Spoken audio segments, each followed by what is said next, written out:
Hello,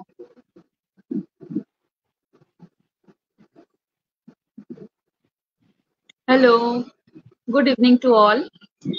আজকে talk show with তামান্না নিয়ে আমি আবার চলে এসেছি নতুন একটা সেগমেন্ট, নতুন একটা সেশন। মেন্টাল হেলথ নিয়ে আজকে থাকবে। আজকে যে টপিকটা ছিল সেটা হচ্ছে রিলেশনশিপ কিভাবে আমাদের মাইন্ডের উপরে এফেক্ট ফেলে এবং সমস্তটাই সেটা নিয়ে আলোচনা হবে। আজকের আমাদের যে গেস্ট এবং স্পিকার নম্রতাকে থ্যাংক ইউ আমার লাইভে আসার জন্য। নম্রতা ভৌমিক, আমি আগে ওর একটু ইন্ট্রোডাকশনটা দিয়ে দিই। নম্রতা হচ্ছে কনসালটেন্ট সাইকোলজিস্ট। তো ও পুরোটাই সাইকোলজির দিক দিয়ে বলবে, সমস্ত কথা হবে। তো বেসিক্যালি ওর যে কাজের জায়গাটা সেটা হচ্ছে ও মেন্টাল হেলথ নিয়ে তো কাজ করেই, কনসালটেন্ট সাইকোলজিস্ট এবং psychology faculty, school and relationship counsellor, plus হচ্ছে art and music related therapist. অর্থাৎ এই যে থেরাপিস্ট, সাইকোলজিস্ট, এই জায়গাগুলোতেই আমরা আসবো, কারণ মেন্টাল হেলথ এতটাই একটা আন্ডাররেটেড টপিক যেটা নিয়ে খুব একটা কথা হয় না। আর আজকে আমরা যে টপিকটা চুজ করেছি, রিলেশনশিপ কিভাবে মেন্টাল হেলথের ওপরে এফেক্ট ফেলে এবং তার গুড অ্যান্ড ব্যাড এফেক্টস, যেটা নিয়ে একেবারেই কথা হয় না বা আমরা খুব একটা হয়তো থার্ড পার্সনের সাথে সেটা ভাবে শেয়ার করতে পারি না। তো কিন্তু সেই জায়গা থেকে কিন্তু দেখা গেছে বর্তমান জীবনে দাঁড়িয়ে রিলেশনশিপ একটা বড় বড় ভূমিকা নেয়। তো সেটাই আজকে আজকে আমাদের টপিক থাকবে। সবাই জয়েন করছে আমি দেখতে পাচ্ছি। তো আমরা একটুখানি সময় নিয়ে নেব, সময় নিয়ে জাস্ট একটু লাইভটা শেয়ার করে দেবো সবার সাথে, যাতে আরো কিছু মানুষের কাছে আমরা পৌঁছাতে পারি।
অনেকেই জয়েন করছে, তো থ্যাংক ইউ ফর জয়নিং।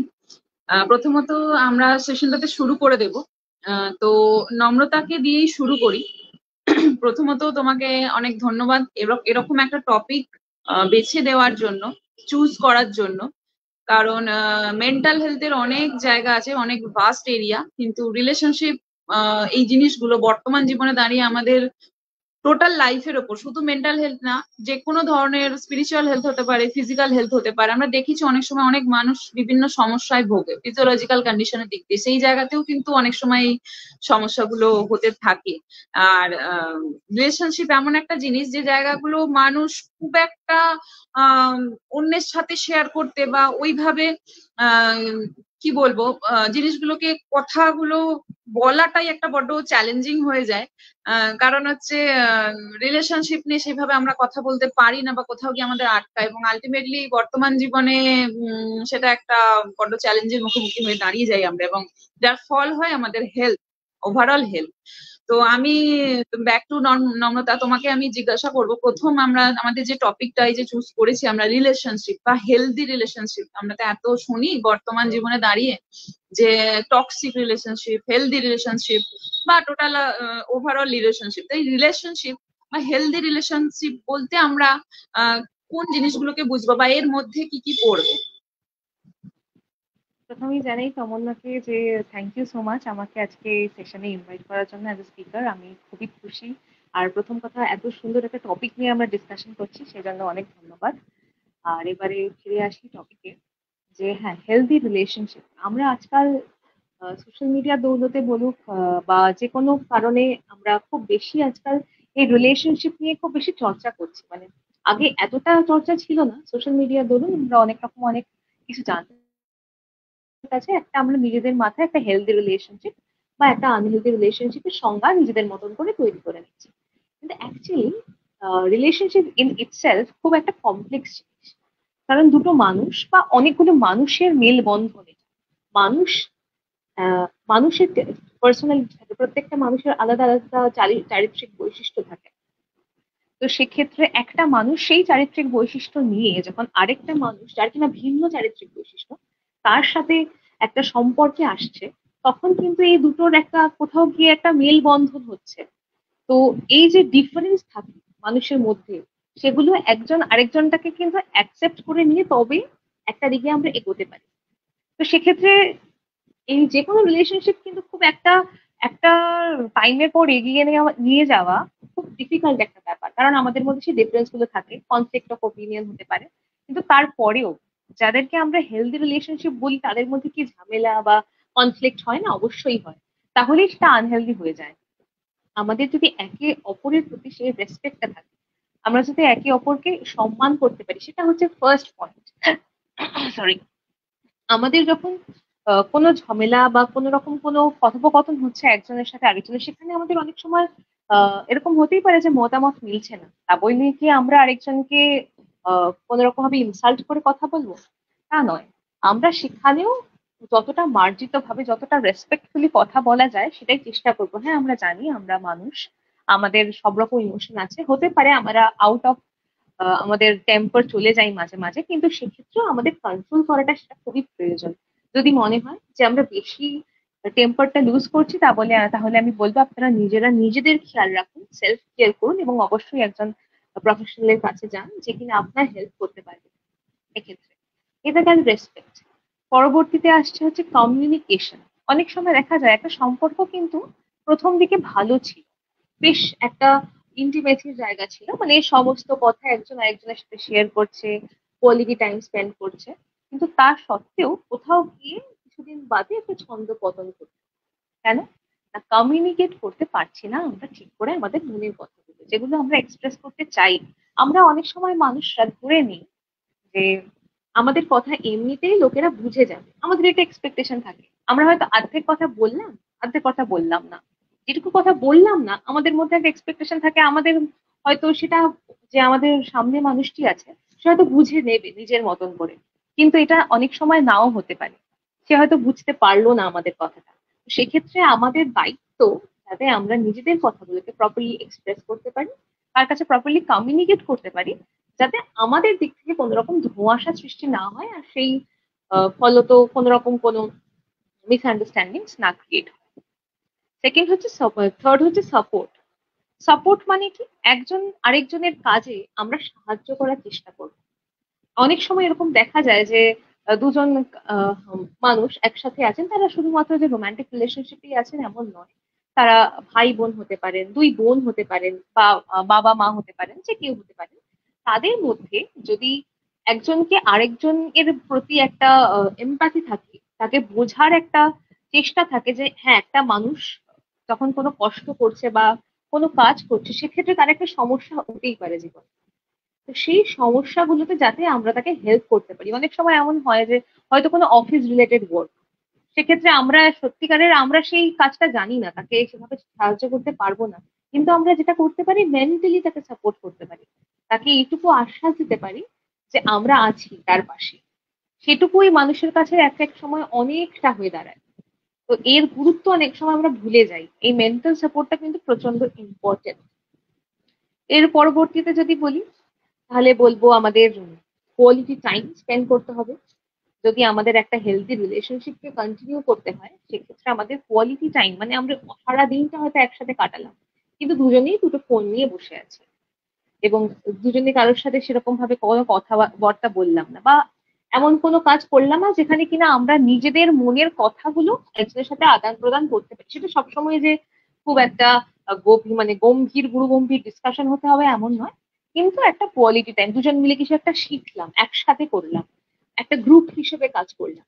সেক্ষেত্রেও আমাদের সেখানে একটা রিলেশনশিপের মধ্যে যে হেলদি ব্যাপারটা আমরা কথা বলছি যেটা নিয়ে, সেই জিনিসটা বজায় থাকে। তো এই ক্ষেত্রে আমাদের mutual respect affection, quality time, communication, এই কয়েকটা জিনিস যদি থাকে এবং তাছাড়া যদি কোনো অ্যাবিউজ না থাকে, তবেই আমরা সেটাকে বলতে পারি একটা জেনারেল হেলদি রিলেশনশিপ। একদম খুব সুন্দর করে তুমি বললে, মানে আমরা এই কথাগুলো যে জানি না তা নয়, জানি, কিন্তু হয়তো কোথাও গিয়ে যখন নিজেদের উপর সেটা অ্যাপ্লাই করার কথা হয়, হয়তো কোথাও গিয়ে করতে পারি না, কোথাও গিয়ে আটকায় বা তো রিলেশনশিপ বা সম্পর্ক, এই যে অনেকগুলো কথা আমরা বললাম, অনেকগুলো আহ যে যে জিনিসগুলো বললে, সাপোর্ট বলো, এক একটা অবস্থা, এক একটা সিচুয়েশন, আমাদের লাইফের সিচুয়েশন হতে পারে, মাইন্ডের হতে পারে, বা যে কোনো কিছু যেটা আমাদের সঙ্গে, কিন্তু যে জিনিসগুলো আমরা ফিল করি, তাই না, হ্যাঁ, যে জিনিসগুলোকে আমরা ফিল করি, ফিল করে এই জায়গা থেকে হয়তো সম্পর্কে দিতে পারলাম বা পারলাম না, সেটার উপরেই কিন্তু রাখছি। এবার সম্পর্ক বা রিলেশনশিপের মধ্যে আমরা কোন কোন সম্পর্কগুলোকে রাখবো, বা এই যে হেলদি রিলেশনশিপের কথাতে আমরা বললাম, হেলদি রিলেশনশিপ বা রিলেশনশিপ এই কথাটা বা সম্পর্কের মধ্যে আমরা কোন কোন সম্পর্কগুলোকে রাখতে পারি? হেলদি রিলেশনশিপের মধ্যে অ্যাকচুয়ালি যেগুলো আমাদের কাছে খুব কাছের সেগুলোকেই রাখতে পারি। প্রথম, আমাদের যে কোনো সম্পর্ক পৃথিবীতে আসার পর আমাদের প্রথম সম্পর্ক যার সাথে হয় তারা আমার প্যারেন্টস, আমাদের বাবা মা। তো সেটা আমাদের সম্পর্কের ভিত। সেই ভিতটা যদি ঠিক করে এস্টাবলিশ না হয়, তাহলে পরবর্তীকালে দেখা যেতে পারে অন্যান্য যে সম্পর্কগুলো তৈরি হবে আমাদের পরবর্তীতে, সেগুলোতে তার প্রভাব পড়তে পারে। তো সেক্ষেত্রে প্রথম এবং ফার্স্ট সব থেকে ইম্পর্টেন্ট লাইফের রিলেশনশিপ হচ্ছে আমাদের প্যারেন্টসদের সাথে, যেটা কিনা একটা বাচ্চা জন্মানোর পর তো তার পক্ষে সম্ভব হয় না সেই রিলেশনশিপটা এস্টাবলিশ করা। প্রাইমারিলি সেটা বাবা মার দায়িত্ব, যাতে আমরা বাচ্চার সাথে সেই একটা হেলদি রিলেশনশিপ দিতে পারি। এবং রিলেশনশিপ মানে কি, একটা সিকিউরিটি, একটা সেফটি, একটা সেফ জায়গা যেখানে আমরা দিনের শেষে নিজেদেরকে সম্পূর্ণভাবে সমর্পণ করতে পারি, যেখানে আমাদের কাছে কোনো রকম কোনো লেয়ার থাকবে না, কোনো মুখোশ থাকবে না, কোনো ভনিতা থাকবে না, একদম ট্রান্সপারেন্ট ভাবে নিজেদেরকে তুলে ধরতে পারি। তো সেই জায়গাটাই সব থেকে সেফ একটা জায়গা। তো সেই রিলেশনশিপটা যদি বাবা মা তরফ থেকে আসে বা দাদু ঠাকুমা হতে পারে, সব থেকে কাছের যারা কেয়ার গিভার থাকে বাড়িতে, বা অনেক সময় জেঠু জেঠিমা, বা জয়েন্ট ফ্যামিলি হলে তো আরো ভালো। বা আমাদের সব থেকে কাছের যারা মাসি মেশো পিসি, যারা সব থেকে কাছে, তাদের থেকে আমরা যে রিলেশনশিপটা পাই, বা তাদের থেকে আমরা যেই বিহেভিয়ারটা পাই ছোটবেলায়, তারা যদি সবসময় আমাদেরকে আগলে রাখে, আমাদের এমন না যে শাসন করবে না, অবশ্যই শাসন করবে, কিন্তু সেই শাসন করার মধ্যেও যেন একটা ভালোবাসা থাকে। কারণ শুধু শাসন করলেও আবার চলে না। সেক্ষেত্রে সে যে শাসন করবে আমাকে, তার জন্য তার একটা অধিকার থাকতে হবে, ভালোবাসার অধিকার, যে আমি এই মানুষটাকে, এই বাচ্চাটাকে শাসন করছি, তার কারণ ও একটা ভুল করছে। সেক্ষেত্রে তাকে বোঝানোর জন্য আমি সেই শাসনটা করছি। সেই শাসনের মধ্যেও কিন্তু অনেকটা ভালোবাসা জড়িয়ে থাকে। অনেক সময় এরকমও হয় যে মানুষটা হয়তো আমাদেরকে সব থেকে বেশি শাসন করতো, তার সাথেই আমরা সব থেকে বেশি ভালোবাসার সম্পর্কে জড়িয়ে পড়ছি। আমাদের বাড়ির অনেকে এমন থেকেই থাকে। তো সেক্ষেত্রে শাসন মানেই যে খুব খারাপ একটা জিনিস এমন কিন্তু নয়, কিন্তু অবশ্যই প্রত্যেকটা জিনিসের একটা বাউন্ডারি আছে, যেটা আমাদেরকে বুঝতে হবে। সেটা যদি আমরা অনেক সময় অতিক্রম করে যাই, তবে সেটা এক্সেসিভ কোনো কিছুই খারাপ। তো তবে সেক্ষেত্রে একটা আনহেলদি রিলেশনশিপে সেটা পরিণত হতে পারে। তো সেক্ষেত্রে আমি বলবো যে যে কোনো রিলেশনশিপ, তার পরবর্তীতে তো আসে আমাদের রোমান্টিক রিলেশনশিপ, বা আমাদের ম্যারিটাল রিলেশনশিপ, বা আমাদের তার আগে আমাদের যদি পার্টনার থাকে, বা যেরকম যে কোনো রোমান্টিক রিলেশনশিপ, তো সে তার আগের মেন ভিতটা, মেন ফাউন্ডেশনটা, সেটা আমাদের পরিবার, যেখানে আমরা জন্মেছি। তারপরে বাকি আমাদের ফ্রেন্ডস, টিচার্স, যাদের সাথে থেকে থেকে আমরা আস্তে আস্তে বড় হয়েছি। তো অনেক সময় হতে পারে ট্রমা চলে আসতে পারে, অনেক সময় দেখা যায় অনেক মানুষের ক্ষেত্রে। তখন যদি ছোটবেলায় কোনো অ্যাবিউজের হিস্ট্রি থাকে, বাড়ি থেকে হতে পারে, বা কোনো টিচার হতে পারে, বা কোনো ফ্রেন্ড সার্কেল, কোনো পিয়ার্স, তাদের মধ্যে থেকে যদি কোনো এমন অ্যাবিউজ হয়ে থাকে, সেটা মেন্টাল হতে পারে, ফিজিক্যাল হতে পারে, সেখান থেকে একটা ট্রমা ক্রিয়েট হতে পারে। এবং তার প্রভাব আমাদের পরবর্তীতে আমাদের যে কোনো রকম রিলেশনশিপে দেখা যেতে পারে। ফিউচারে আমরা ওয়ার্ক প্লেসে গিয়ে কাজ করতে আমাদের অসুবিধা হতে পারে, আমাদের স্পাউসের সাথে বা পার্টনারের সাথে রিলেশনশিপ মেনটেন করতে অসুবিধা হতে পারে সেই ট্রমার কারণে। তো প্রথমে তো সেই ট্রমাটাকে আমাদের রিজলভ করাটা খুব প্রয়োজন। একদম যে সম্পূর্ণভাবে পুরোপুরি রিজলভ করা যায় বা খুব তাড়াতাড়ি হয়ে যায়, খুব একটা স্মুথ বা একটা খুব ইজি প্রসেস, সেটা নয়। আমাদের হয়তো অনেকটা জীবনের সাথে সাথে সেই ট্রমাটা হয়তো আস্তে আস্তে করে কেটে কেটে যায়, এবং তারা খুবই লাকি যারা তারা সেরকম একটা পার্টনার পায় বা সেরকম মানুষদেরকে পায় জীবনে, যারা তাদেরকে জড়িয়ে থাকে, যাদের কাছেও সে একই রকম ভাবে নিজেদেরকে তুলে ধরতে পারে। তো সেক্ষেত্রে এইরকম অনেক রিলেশনশিপস হতে পারে, বন্ধু হতে পারে, অনেক বন্ধুত্ব আমাদের কাছে একটা সেফ, একটা সিকিউর জায়গা। হয়তো দিনের শেষে আমরা সেই বন্ধুটার কাছেই নিজের সমস্ত মনের কথা খুলে বললাম। তো সেরকম একটা বন্ধু থাকাও জীবনে খুব প্রয়োজন। আর যদি অনেকের কাছে না থাকে, তাহলে যে কোনো দুটো বা তিনটে যদি এমন মানুষ থাকে জীবনে, সে বন্ধু হতে পারে, কলিগ হতে পারে, বাবা মা হতে পারে, পার্টনার হতে পারে, এনিওয়ান, যার সাথে আমি আমার মনের কথাগুলো সমস্তটা কোন রকম ভনিতা ছাড়া, আবরণ ছাড়া খুলে বলতে পারি, সেইটা তাহলে একটা মানুষের ভালো থাকার দিকে তাহলে সে অনেকটা এগিয়ে যেতে পারে। হেলদি রিলেশনশিপস গুলো খুব ম্যাটার করে তাই জীবনে। একদম, একদমই ঠিক। সেটাই হচ্ছে ব্যাপার। কারণ কোথাও গিয়ে আমরা রিলেশনশিপের সঙ্গে মানে হয়তো অনেকে টপিকটা দেখে হয়তো ভাবতেই পারে যে রিলেশনশিপ বলতে কি বা কোন জায়গাটা আমরা মেন করি। রিলেশনশিপ মানে সম্পর্ক যেখানে আমাদের ভালো থাকাটা ডিপেন্ড করে, বা যেখানে আমরা কোথাও গিয়ে, যেটা তুমি বললে, দিনের শেষে যদি আমরা ভালোই না থাকি, তাহলে বাড়ি বা ঘর যেখানে আমরা ফিরছি প্রতিদিন, সেটা হয়তো আর বাড়ি থাকে না বা ঘর থাকে না। তো মানুষজনকে নিয়েই আমাদের ঘর। তো তুমি হেলদি রিলেশনশিপ বললে, আর একটা কথা তুমি তুললে, যেটা হচ্ছে অনেক সময় ট্রমা বা অ্যাবিউজের কারণে অনেক সময় অনেক মানুষ এই জায়গাটা এতটাই সাফার করে যে সেটা তার পার্সোনাল লাইফে সেটা গিয়ে এফেক্টটা পড়ে। তো সেই জায়গা থেকে আসে হচ্ছে আনহেলদি রিলেশনশিপ। তো আনহেলদি রিলেশনশিপ বলতে কোনগুলো আমরা বুঝবো, বা আদৌ কি আমরা আনহেলদি রিলেশনশিপের মধ্যে আছি কিনা সেটা আমরা ডিটেক্ট করবো কিভাবে? এটা খুবই একটা চর্চিত বিষয়। এখন আমরা সোশ্যাল মিডিয়ায় যারা আছি দেখতে পাই রেড ফ্ল্যাগস, এই গ্রিন ফ্ল্যাগস, এই কথাগুলো কোট খুব, এই টার্মগুলো দেখা যায়।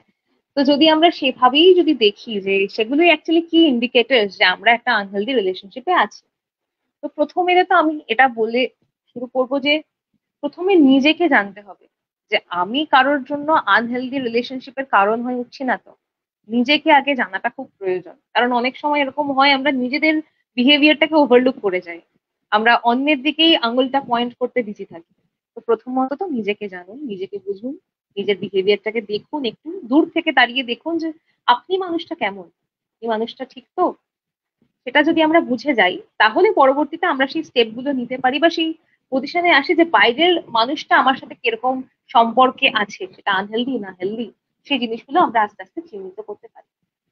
তো প্রথমত তো অ্যাবিউজ এর কথা হচ্ছিল। সেই অ্যাবিউজটা যদি হয়, তার থেকে বেশি আনহেলদি কিছু হতে পারে না রিলেশনশিপে। সেটা মেন্টাল অ্যাবিউজ হতে পারে, ফিজিক্যাল অ্যাবিউজ হতে পারে। অনেক সময় এরকম হয় যে আমরা প্রথমে মেন্টাল অ্যাবিউজটা বুঝতে পারি না যে আমাদেরকে মেন্টালি অ্যাবিউজ করা হচ্ছে। দিনের পর দিন আমাদের একটা তিক্ত অনুভূতি, একটা খারাপ লাগা কাজ করতে থাকে। সবসময় মনে হয় যেন একটা কান্না পাচ্ছে, একটা বুকের ভেতরে একটা চাপা কষ্ট সবসময় চলতে থাকে, একটা নিজেকে নিয়ে ডাউট শুরু হয়। তো এই ইন্ডিকেটরস গুলো খুব কিন্তু একটা মানে দেখার মতন, চিহ্নিত করার মতন জিনিস যে কেন এগুলো হচ্ছে। আমাদেরকে কেউ মেন্টালি অ্যাবিউজ করছে না তো, তার ফলে তার জন্য আমাদের এটা এই জিনিসগুলো আমরা দেখতে পাচ্ছি না তো আমাদের মধ্যে। এই জিনিসটা খুব দরকার বোঝার যে কোনটা মেন্টাল অ্যাবিউজ আর কোনটা নয়। আর পরবর্তীতে ফিজিক্যাল অ্যাবিউজ, যদি আমাদেরকে ফিজিক্যালি কেউ অ্যাবিউজ করে, তো সেটা একদমই মেনে নেওয়ার মতন নয়, এবং সেটা আনহেলদি তো বটেই, অবশ্যই প্রথমত আনহেলদি। পরবর্তী হচ্ছে ল্যাক অফ কমিউনিকেশন। আমরা যদি দেখি দিনের পর দিন একটা মানুষ আমার সাথে প্রপারলি কথা বলছে না, বা কথা বলাটা যেভাবে ছিল আস্তে আস্তে সেই কথা বলাটা কোথাও হারিয়ে যাচ্ছে। তাকে আমি ফোন করলে সে হয়তো আমার ফোন রিসিভ করছে না, বা পাশে বসে থাকলেও সে হয়তো অন্য কিছুতেই একটা মগ্ন, অন্য কিছুতেই মজে আছে, তার ফোনে হতে পারে বা অন্য কোনো কাজ করছে, আমার সাথে কথা বলছে না। তাহলে আমি বুঝতে পারবো যে কোথাও একটা গিয়ে রিলেশনশিপে হয়তো কোনো প্রবলেম হচ্ছে, যে কারণে সে আমার প্রতি ইন্টারেস্টটা লুজ করছে। থার্ড হচ্ছে কন্ট্রোলিং বিহেভিয়ার। একটা মানুষ, সেটা ছেলে মেয়ে নির্বিশেষে, আমরা অনেক সময় দেখে থাকি যে ছেলেরা মেয়েদেরকে কন্ট্রোল করছে, কিন্তু এমনটাই নয় যে শুধু ছেলেরাই মেয়েদেরকে কন্ট্রোল করে, উল্টোটাও হয় যে মেয়েরাও অনেক সময় ছেলেদেরকে কন্ট্রোল করে। তো সেক্ষেত্রে কন্ট্রোলিং বিহেভিয়ার যদি কোনো কারোর মধ্যে থাকে, যে আমার প্রত্যেকটা পদক্ষেপকে সে মাইক্রো ম্যানেজ করার চেষ্টা করছে, যেটা অনেক সময় আমরা ওয়ার্ক প্লেসে দেখি যে আমাদের যারা বস আছে বা আমাদের ম্যানেজমেন্টের মানুষ, যে আমাদের ম্যানেজার, তারা আমাদের প্রত্যেকটা স্টেপকে মাইক্রো ম্যানেজ করছে, প্রত্যেকটা পদক্ষেপে নজর রাখছে।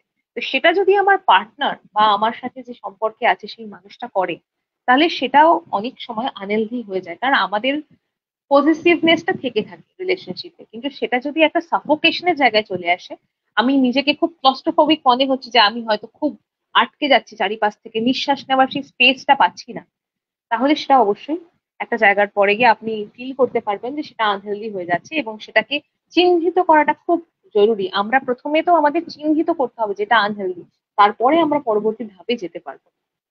পরেরটা তো অবশ্যই ডিসরেসপেক্ট। যদি একটা মানুষ আমাকে প্রত্যেকটা মুহূর্তে ডিসরেসপেক্ট করে, ইনসাল্ট করে কথা বলে, বা আমাদের যেগুলো উইক পয়েন্ট সেগুলো সে জেনে সেগুলোকেই টিজ করে কথা বলে, অন্যের সামনে আমাদের সেই উইক পয়েন্টস গুলোকে তুলে ধরে লোকের সামনে, তো সেগুলো অবশ্যই আমাদের কাছে একটা ইন্ডিকেটর যে জিনিসটা আস্তে আস্তে আনহেলদি হয়ে যাচ্ছে সম্পর্কটা।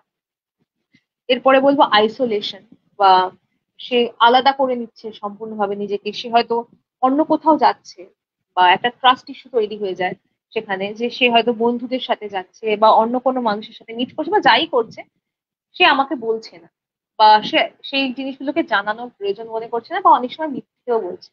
তো সেটাও অনেক সময় একটা আনহেলদি রিলেশনশিপের ইন্ডিকেটর হয়ে থাকে। তারপরে এটা হচ্ছে একটা ল্যাক অফ ইকুয়ালিটি। যখনই আমরা কারোর সাথে একটা সম্পর্কে আসবো, কোথাও না কোথাও আমরা যেন তাকে ইনফিরিয়ার না ভেবে নিই, বা আমরা যেন তাকে সুপিরিয়ার না ভেবে নিই আমার থেকে, সেটাও মাথায় রাখাটা খুব ইম্পর্টেন্ট। অনেকের ক্ষেত্রে অনেকে ভাবে যে আমার পার্টনার হয়তো সবটাই জানে, সব বোঝে, আমি কিছু বুঝি না। এই জিনিসটাও যতটা খারাপ, আবার তার ঠিক অপোজিটটাও, যে আমি সব বুঝি আমার পার্টনার কিছু বোঝে না, এই সুপিরিয়র ফিলিংটাও ততখানি খারাপ। যদি একটা হেলদি রিলেশনশিপ আমাকে মেনটেন করতে হয়, তবে আমাকে বুঝতে হবে, হ্যাঁ, আমরা দুজন দুজন আলাদা মানুষ, আমাদের মধ্যে কিছু আলাদা আলাদা স্ট্রেংথস আছে, কিছু আলাদা আলাদা উইকনেসেস আছে, কারণ আমরা একরকম নই দুজনে। তো দুজনেই যে একই কাজে একই রকম ভাবে পারদর্শী হবো এমন নয়, আবার এমন অনেক কাজ থাকবে যেটা অন্য একজন পারবে আমি পারবো না। তো সেক্ষেত্রে আমরা ইকুয়াল, কোথাও গিয়ে আমাদের মধ্যে কেউ সুপিরিয়র নয়, কেউ ইনফিরিয়র নয়, তাই জন্য আমি কাউকে ছোট করে কথা বলবো না।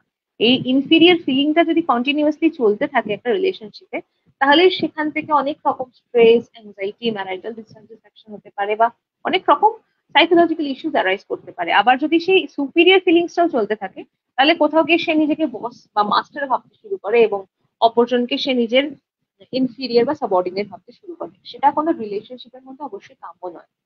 এবং অবশ্যই একটা আহ, যদি অনেক সময় হয়ে থাকে যে একজন পার্টনার আরেকজনের প্রতি ফিনান্সিয়ালি হয়তো ডিপেন্ডেন্ট, তো সেক্ষেত্রে অনেক সময় দেখা যায় যে আমরা প্রত্যেকটা মুহূর্তে সেই জিনিসটাকে ইস্যু করে একটা ঝামেলা তৈরি করছি বা কনফ্লিক্ট তৈরি করছি। তো সেই জায়গাটা যদি বারবার হতে থাকে, বারবার যদি সে বোঝাতে থাকে আমাকে যে তুমি সেভাবে ফিনান্সিয়ালি ইনকাম করো না বলে তোমার ভ্যালিউ নেই আমার লাইফে, বা তুমি আমার থেকে অনেকটাই ছোট বা ইনফিরিয়র, সেই জায়গাটাও আমাদেরকে মনে রাখতে হবে। এবার এই যে এতগুলো কনফ্লিক্ট আমাদের মধ্যে হতেই পারে যে কোনো সময়, কিন্তু তার ফ্রিকোয়েন্সিটা আমাদেরকে মাথায় রাখতে হবে, যে এটা হয়তো একবার হলো, 6 মাসে একবার এরকম একটা ইনসিডেন্ট ঘটলো, তা বলি কি আমার রিলেশনশিপটা পুরোপুরি আনহেলদি হয়ে গেল? এমনটাও না। এটা যদি ফ্রিকোয়েন্টলি ঘটতে থাকে আমাদের লাইফে, এবং সেই যে কনফ্লিক্ট গুলো হচ্ছে সেগুলো যদি রিজলভ না হয়, এই রিজলভ হওয়াটা কিন্তু খুব ইম্পর্টেন্ট। যে আমাদের লাইফে ঝামেলা হবে, অনেক রকম সমস্যা আসবে, কিন্তু সেগুলোকে কথা বলে রিজলভ করাটা ভীষণ ইম্পর্টেন্ট। যে আমরা প্রত্যেকটা মোমেন্টে হয়তো নিজেদের মানুষের সাথে অনেক সময় ভাবছি যে এখন আমি রেগে আছি, হয়তো কথা বললে খুব আবার একটা ঝামেলা তৈরি হবে না, আপনার মাথাটা যখন ঠান্ডা হবে, আরেকজনও যখন একটু শান্ত মাথায় থাকবে, তখন গিয়ে জিনিসটা নিয়ে কথা বলুন, এবং একটা সলিউশন তার থেকে বার করার চেষ্টা করুন। যদি এই কনফ্লিক্টটা আপনি ক্যারি করে নিয়ে যান, একটা সেই যে একটা বোঝা সেই কনফ্লিক্ট, সেটা কিন্তু আস্তে আস্তে একটা বড় আকার নেবে। তো যে কোনো রকম ছোট থেকে ছোট কনফ্লিক্ট চেষ্টা করবেন যে যাতে যতটা সম্ভব তাড়াতাড়ি সেটাকে রিজলভ করা যায়, তবে আমরা সেই রিলেশনশিপটাকে হেলদি ভাবে মেনটেন করতে পারবো। তো এই কটাই ছিল মোটামুটি ইন্ডিকেটরস। আরো অনেক ইন্ডিকেটরস আছে, প্রত্যেকদিন জীবনে চলতে গেলে তো থেকেই থাকে, কিন্তু বেসিক বা মোস্টলি আমরা এগুলো দেখে থাকি। এবার দেখো এই যে আনহেলদি রিলেশনশিপ গুলোর কারণ বা মানে কজেস গুলো আমরা দেখলাম, বা ডিটেক্ট করার যে উপায়গুলো, এগুলো তো আমরা দেখলাম বা বুঝলাম। তো অনেক সময় এই যে তুমি যেটা বললে যে আমরা বুঝতেই পারি না যে কোনটা আনহেলদি রিলেশনশিপ, তো সেই জায়গা থেকে ডিটেক্ট করা, চিহ্নিত করাটা একটা খুব বড় জায়গা হয়ে যায়। হয়তো অনেকে বুঝতেই পারে না যে আদৌ মানে নর্মাল একটা বিহেভিয়ারের মধ্যে পড়ে যায়। বিশেষ করে যেগুলো মেন্টাল অ্যাবিউজ হয় সেগুলো আমরা চিহ্নিত করতে পারি না।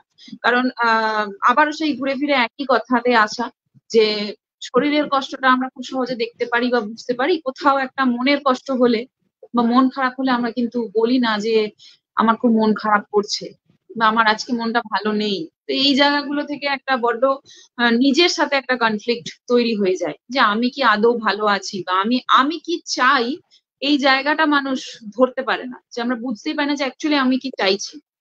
তো এইটা পরিষ্কার করা খুব জরুরি। তো সেই জায়গা থেকে আনহেলদি রিলেশনশিপ একটা বড় ভূমিকা নেয়। তো আনহেলদি রিলেশনশিপের কথাগুলো যদি ধরি, তো এখানে টাইপস গুলো কি কি থাকবে, মানে টাইপস অফ যদি আনহেলদি রিলেশনশিপ আমি বলি, তো সেই জায়গা থেকে কোন কোন জিনিসগুলো এর মধ্যে আসবে যদি তুমি একটু বলো।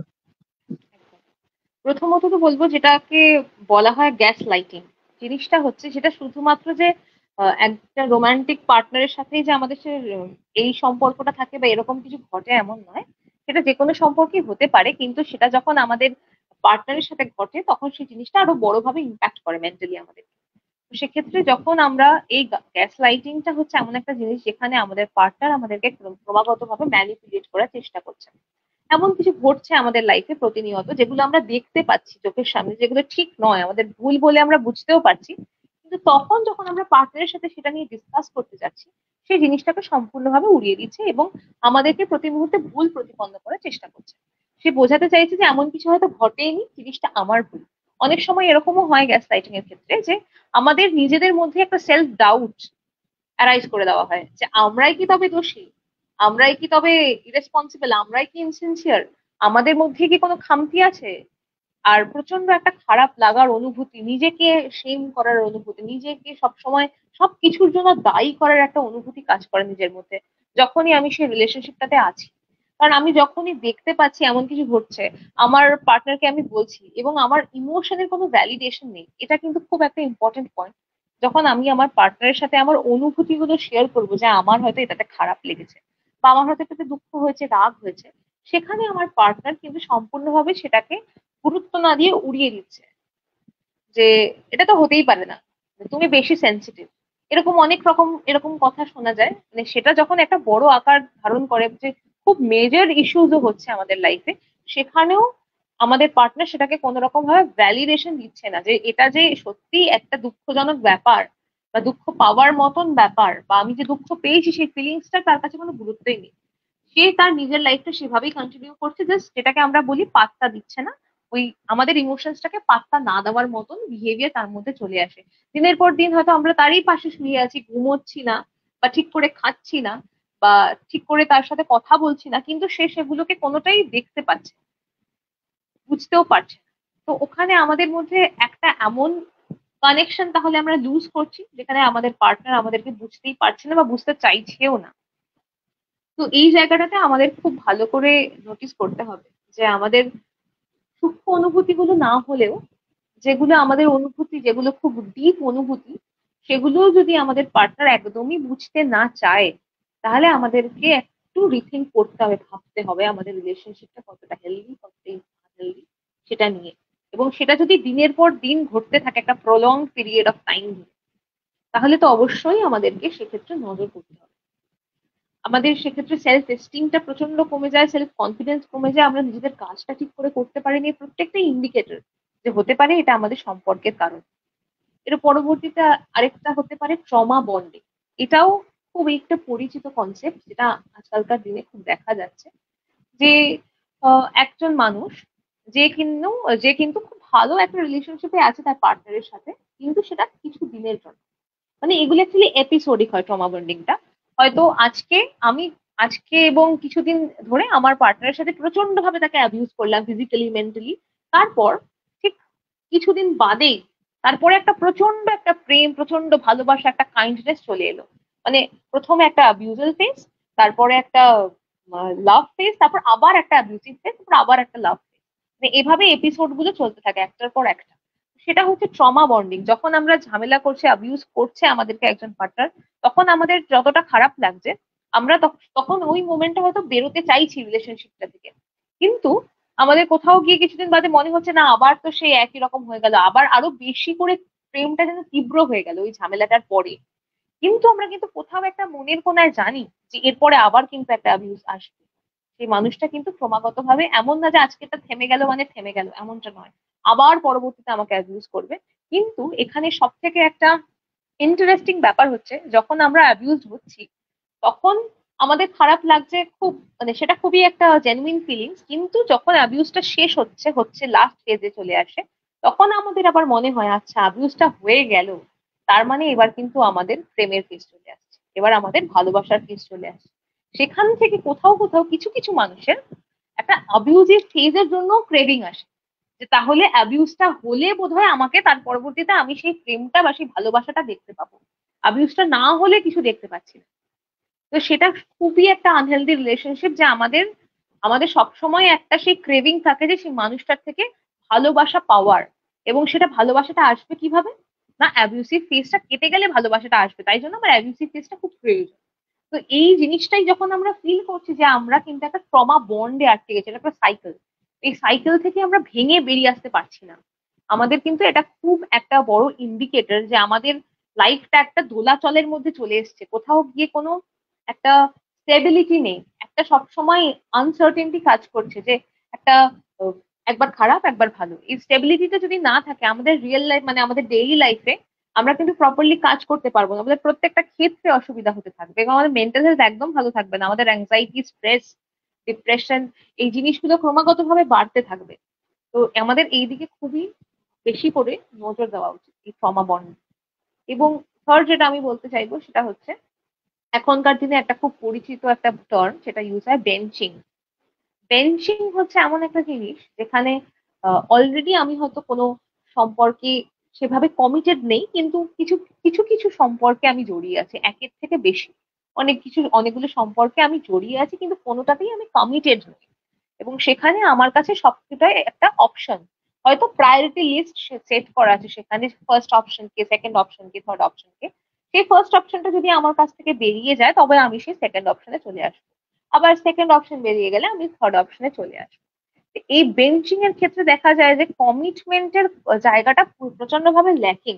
আর যেহেতু কমিটমেন্ট ল্যাকিং সেহেতু আমাদের সেক্ষেত্রে এক্সপেকটেশন গুলো খুব কম, এবং সেক্ষেত্রে ফিউচারিস্টিক প্ল্যানস যে আমরা বানাবো একটা মানুষের সাথে, আমরা যে ফিউচারটা দেখতে পাবো সেটা আমরা কিন্তু দেখতে পাচ্ছি না, এবং আমাদের লাইফটা কোথাও গিয়ে আবার সে আনসার্টেন হয়ে যাচ্ছে, যে আমরা জানি না ভবিষ্যৎটা কি, দুজনের মধ্যে সে একই রকম ফিলিংস কাজ করছে।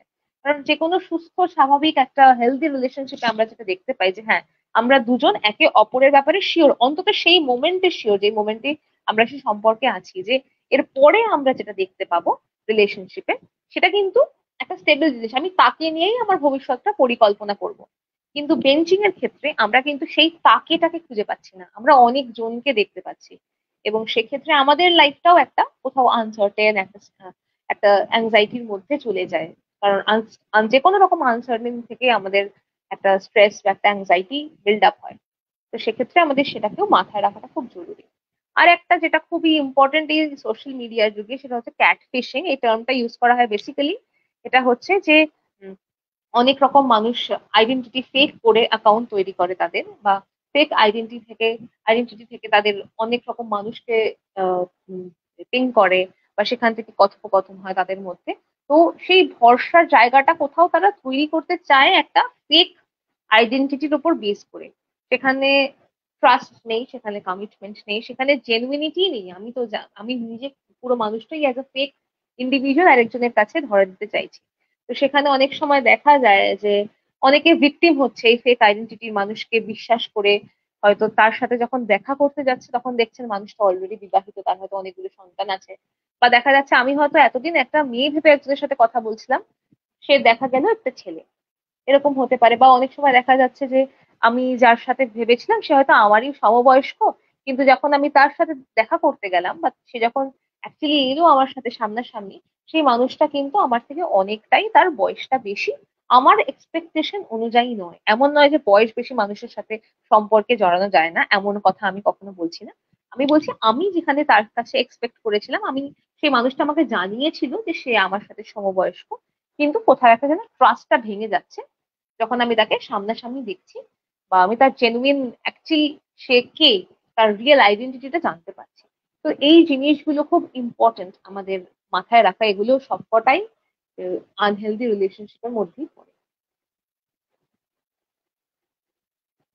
একদম মানে এতটা ভাস্ট একটা জায়গা, সেই জায়গা থেকে রিলেশনশিপ গুলোকে বেছে নেওয়া, এবং আমরা তো বুঝতেই পারি না, মানে আমাদের কাছে এই জিনিসগুলো হয়তো আমরা টার্ম গুলো শুনেছি, এই যে গ্যাস হুম। লাইটিং, ক্যাট ফিশিং, যেগুলো তুমি বললে, এইগুলো হয়তো আমরা শুনেছি, কিন্তু আমরা বুঝি না ব্যাপারগুলো অতটা কিছু। তো এটাই আর কি আমাদের, আমার বিশেষ করে আমার এই শোর এটাই উদ্দেশ্য, এবং এটাই অ্যাওয়ারনেস দেওয়ারই, যে মানুষ আগে বুঝুক। কারণ আলটিমেটলি আমরা ফিজিক্যাল হেলথের জন্য যতই না দৌড়াদৌড়ি করি, যদি না মেন্টাল হেলথ আমরা ঠিক রাখতে পারি, দিনের শেষে গিয়ে যখন আমি ঘরে ঢুকছি সেই জায়গাতে আমার একটা বড্ড টায়ার্ডনেস কাজ করছে, একটা অ্যাংজাইটি, মানে স্ট্রেস কাজ করছে। সারাদিনের পরে যখন আমি রেস্ট নিতে যাব, আমার মাথাতে ওইগুলো আসে, কারণ রিলেশনশিপ নিয়ে কিন্তু আমরা ঘিরে আছি, তাই না?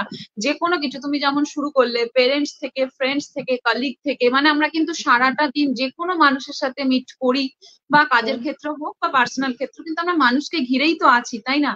তো একদম। আর জড় বস্তুদের দিয়ে তো আর সম্পর্ক হয় না। তো সেই জায়গা থেকে অনেকগুলো জিনিস কিন্তু আমাদের আশেপাশে এতটাই ঘিরে রয়েছে, যে জায়গাগুলো হয়তো আমরা ডিটেক্টই করতে পারি না। তো হুম। আমাদের কাছে এই জায়গাগুলো অনেকটা নতুন, এবং আমার সবসময় সেই এমটাই থাকে, এবং সেটাই চেষ্টা করি, এইটুকু অ্যাওয়ারনেস শুধু মানুষকে দেওয়া, যে মানুষ বুঝুক ব্যাপারগুলো, বা সেইগুলোকে ডিটেক্ট করুক। তো রিলেশনশিপের জায়গা থেকে এটা অনেক বড় জায়গা, একটা ভাস্ট, সত্যিই তাই। এবং যদি আমরা না পারি, সবসময় আমি যেটা বলি যে এক্সপার্টের সাহায্য নিন, কোনো প্রবলেম হতেই পারে, কারণ আমরা দোষে গুণে ভরা মানুষ, সবকিছু একদম। পারফেক্ট বলে তো কিছু হয় না। যেমন তুমি বললে হেলদি রিলেশনশিপ মানে যে তাতে সবকিছু পারফেক্ট থাকবে, সেটাও হয় না। তো থাকবে, সবকিছুই নির্ভর করে নিজেদের ওপরে। তো অবশ্যই হুম। যদি কোনো প্রবলেমও ফেস করেন কেউ মেন্টাল হেলথ নিয়ে, বিশেষ করে প্লিজ প্লিজ এক্সপার্টের সাজেশন নিন, কারণ এই জায়গাগুলো এতটা গভীর, এতটা সেন্সিটিভ, মানে এই জায়গাতে কথা বলা খুব খুব দরকার। আর আমার মনে হয় নিজেদের সাথে যতটা না আমরা কথা বলতে পারি, হয়তো যে অচেনা একজন, তাদের কাছে আমরা অনেক বেশি হয়তো বলতে পারি, কারণ সে আমাকে জাজ করবে না কোথাও গিয়ে। তো অবশ্যই এক্সপার্টের সাজেশন নেওয়া ভীষণ ভাবে দরকার। এবার আসছি আমাদের, বলতে পারো একটা খুব বড় সমস্যার মুখোমুখি আমরা যেটা হয়েছি। আর খুব সহজেই এই সমস্যাটা আসে বলেই মানুষকে খুব দাগিয়ে দেওয়া যায় যে এ খুব খারাপ, ও ভালো, ওর নিশ্চয়ই কিছু প্রবলেম আছে, ওর খুব দোষ আছে। তো এই ব্যাপারগুলো আমরা খুব সহজে জাজ করে ফেলি, মানুষ হিসাবেই করি।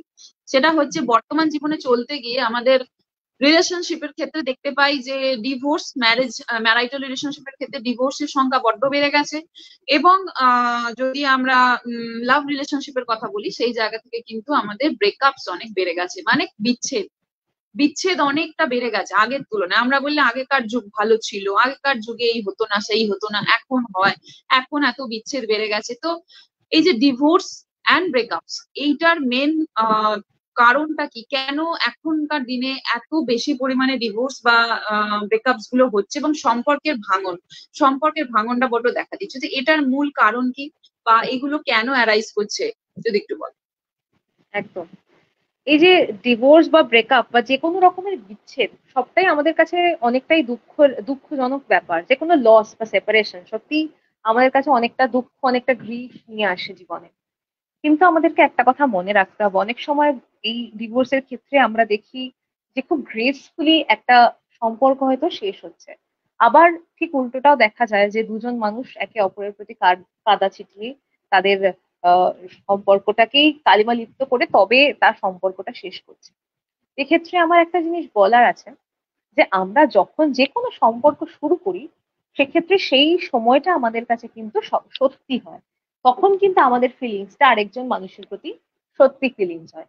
এবার যখন যখন আমাদের জীবনের চলন আমাদেরকে যেভাবে যেদিকে নিয়ে যায়, জীবন তো একই ধারায় বয় না, বিভিন্ন রকম ভাবে বয়, বিভিন্ন রকম এক্সপিরিয়েন্স আমাদের জীবনে আমরা আস্তে আস্তে লাইফে গ্যাদার করতে থাকি। প্রত্যেকটা সময় আমরা নতুন নতুন কিছু ইনসিডেন্ট বা মানুষের সাথে পরিচিত হই।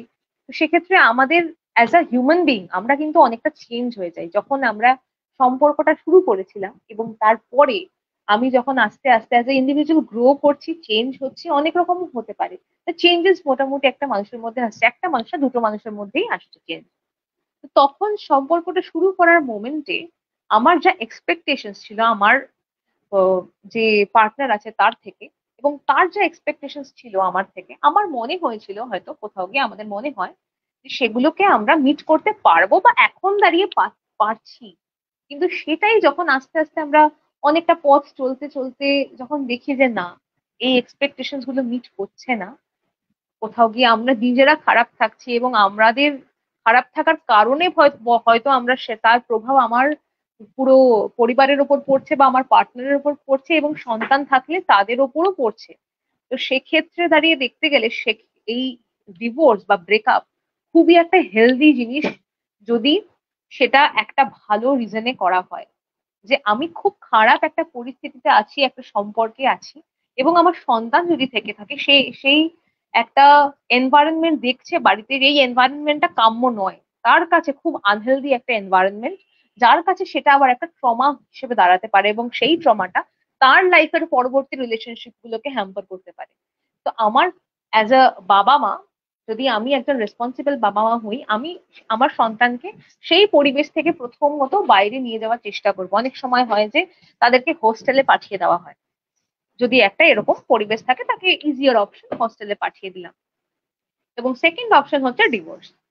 কিন্তু অনেক সময় দেখা যায় যে ডিভোর্স করার ইচ্ছে অনেকের মধ্যেই আছে, একসাথে থাকার কোনো ইচ্ছে নেই, সেপারেশনেরই ইচ্ছে, দুজনের মধ্যে কোনো সম্পর্কও হয়তো আর নেই, বেঁচে নেই, অবশিষ্ট নয়, সেই সম্পর্কটাই হয়তো আর খাতায় কলমে থাকলেও বেঁচে নেই তাদের মধ্যে। কিন্তু তবু এই আশপাশের মানুষ, আমাদের সোসাইটি কি বলবে, কিভাবে দেখবে আমাদেরকে, সেই জন্য আমরা সেই মৃত সম্পর্কটাকে বাঁচিয়ে নিয়ে নিয়ে চলার বা সেটাকে বয়ে নিয়ে চলার চেষ্টা করছি। কিন্তু এভাবে তো আমরা নিজেরাও ভালো থাকছি না এবং আমাদের পার্টনারও আমাদের সাথে থেকে ভালো থাকছে না। আমরা কেউই ভালো থাকছি না, উপরন্তু আমাদের গোটা এনভায়রনমেন্টটা নেগেটিভ হয়ে যাচ্ছে। তো প্রথমত এই কনসেপ্টটা থেকে আমাদের বেরিয়ে আসাটা খুব প্রয়োজন যে ডিভোর্স একটা খারাপ, একটা স্টিগমাটাইজ জিনিস। এই স্টিগমা, এই ট্যাবুটাকে প্রথম সরানো দরকার। আমরা যদি দেখে থাকি বিদেশে অনেক বেশি ডিভোর্স রেট, কিন্তু আমাদের আগে ইন্ডিয়ান কান্ট্রি বা এশিয়ান কান্ট্রিতে ডিভোর্সের রেট অনেক কম ছিল, এখন আস্তে আস্তে সেই রেটটা বাড়ছে। কিন্তু ইউরোপিয়ান কান্ট্রি বা ওয়েস্টার্ন কান্ট্রিজ যদি আমরা দেখি, অনেকদিন থেকেই তাদের ডিভোর্সের রেটটা অনেকটা বেশি। এবং সেক্ষেত্রে তারা কিন্তু মেন্টাল হেলথ অনুযায়ী তারা খুব একটা ভালো থাকে এমন নয়, কিন্তু তাদের সোসাইটিটা হচ্ছে ইন্ডিভিজুয়ালিস্টিক সোসাইটি এবং এই আমাদেরটা হচ্ছে কালেকটিভিস্টিক সোসাইটি। এবার এই দুটো সোসাইটি ডিফারেন্স আমাদেরকে বুঝতে হবে, যে যত আমরা এই গ্লোবাল এক্সপোজারটা পাচ্ছি, মানে আমাদের কাছে এই ইন্টারনেট ছিল না আগেকার দিনে, এবং আমরা শুধু আশেপাশের বাড়ির লোক বা আমাদের বাড়ির লোক বা তার চারিপাশের মানুষজনদেরকে দেখে আমরা বড় হতাম। কিন্তু যখন আমাদের কাছে ইন্টারনেট এসছে, আমরা খুব সহজেই পুরো পৃথিবীটাকে খুব অ্যাক্সেস করতে পারি তাড়াতাড়ি, তার প্রত্যেকটা জিনিস জানতে পারি, তখন আমরা একটা গ্লোবাল এক্সপোজার পাচ্ছি। এবং আমাদের যে প্রথম থেকে একটা কালেকটিভিস্টিক সোসাইটি ছিল, যে সবাইকে নিয়ে থাকবো, সবার মন জুগিয়ে চলবো, পিপল প্লিজিং একটা মেন্টালিটি, সেটা এখনো আছে, তবে সেটা আগে অনেকটা বেশি ছিল, নিজের থেকে অন্যকে গুরুত্ব দেওয়ার ইম্পর্টেন্সটা অনেকটা বেশি ছিল। কিন্তু সেটা ওয়েস্টার্ন কান্ট্রিজে প্রথম থেকেই কম, কারণ তাদের ইন্ডিভিজুয়ালিস্টিক সোসাইটি, তারা নিজেকে সবার আগে প্রাধান্য দেয়। তো সেক্ষেত্রে তারা যদি খারাপ থাকে, তাদের মনে হয় তারা খুব ইজিলি যে কোনো সম্পর্ক থেকে বা যে কোনো কিছু থেকে বেরিয়ে আসতে পারে। কিন্তু আমরা সেটা পারি না এখনো। হয়তো না, আমরা অতটা উদার মনস্ক এখনো হয়ে উঠতে পারিনি। কারণ যে কোনো ডিভোর্স হওয়ার ক্ষেত্রে যদি সে সেলিব্রিটি হয়, তাদের যদি ডিভোর্স হয়, সেক্ষেত্রে তো পুরো গোটা সমাজ তাদের প্রতি হামলে পড়ে, সেটা তো একদম। এবং যদি সেলিব্রিটি নাও হয়, যদি খুবই ছাপোষা মানুষ, একদম অর্ডিনারি মানুষ, আমাদের পাশের বাড়ির মানুষ বা আমাদের মতনই মানুষ যদি হই আমরা, তাহলে কিন্তু আমাদের পাশের মানুষগুলো, যাদেরকে আমরা চিনি, পরিচিত মানুষরা, প্রত্যেকটা গ্যাদারিং এ বা যে কোনো জায়গায় আমাদের সাথে দেখা হবে, তারা কিন্তু আমাদেরকে টিজ করে কথা বলবে বা আমাদের সম্পর্কে খুব একটা ভালো কথা, পজিটিভ কথা তারা বলবে না, যে জিনিসটাকে আমরা কেউই চাই না অপরের কাছে খারাপ হতে। তো সেই জায়গা থেকে দেখতে গেলে আমরা কোথাও একটা নিজেদের খারাপ থাকাটাকেও মেনে নিতে পারি, কিন্তু নিজেদের ব্যাপারে কেউ খারাপ বলবে সেটাকে মানতে পারি না। প্রথমে এই কনসেপ্টটা থেকে আমাদেরকে বেরিয়ে আসতে হবে, নিজেকে ভালোবাসাটা শিখতে হবে। তো এখন যেহেতু মানুষ, মেয়েরা স্পেসিফিক্যালি অনেকটা বেশি ইন্ডিপেন্ডেন্ট হয়ে গেছে, এবং তারাও এই গ্লোবাল এক্সপোজারটা পাচ্ছে এবং তারা ফিনান্সিয়ালি ইন্ডিপেন্ডেন্ট হয়েছে। তারা এখন আর কারোর প্রতি ফিনান্সিয়ালি ডিপেন্ডেন্ট হয়ে নেই, এবং যদি ডিপেন্ডেন্ট হয়েও থাকে, তার যদি সেই সাপোর্ট সিস্টেমটা থাকে এবং সেই মেন্টালিটিটা থাকে যে আমি কোনো রকম অন্যায় সহ্য করব না, বা শুধু যে অন্যায়ের ক্ষেত্রেই নয়, অন্যায়টা একটা পার্ট, যে আমি কোনো রকম অন্যায় সহ্য করবো না আমার বৈবাহিক সম্পর্কে বা আমার যে মানুষটার সাথে সম্পর্ক আছে তার থেকে, তো আমি এই সম্পর্কটা থেকে বেরিয়ে আসবো।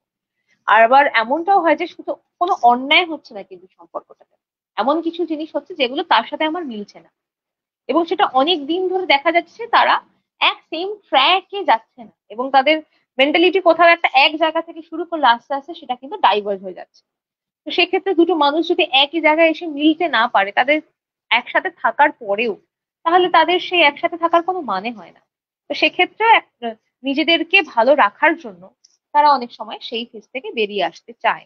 এবং প্রথম যদি বলি আমি ডিভোর্সের যেটা মানে মেন কারণ, সেটা হচ্ছে মানুষের মেন্টাল চেঞ্জ। আমাদের যে মেন্টাল প্যারাডাইমটা ছিল এই ফ্রম কালেকটিভিস্টিক টু ইন্ডিভিজুয়ালিস্টিক সোসাইটি, আমরা সেটা মুভ করছি আস্তে আস্তে।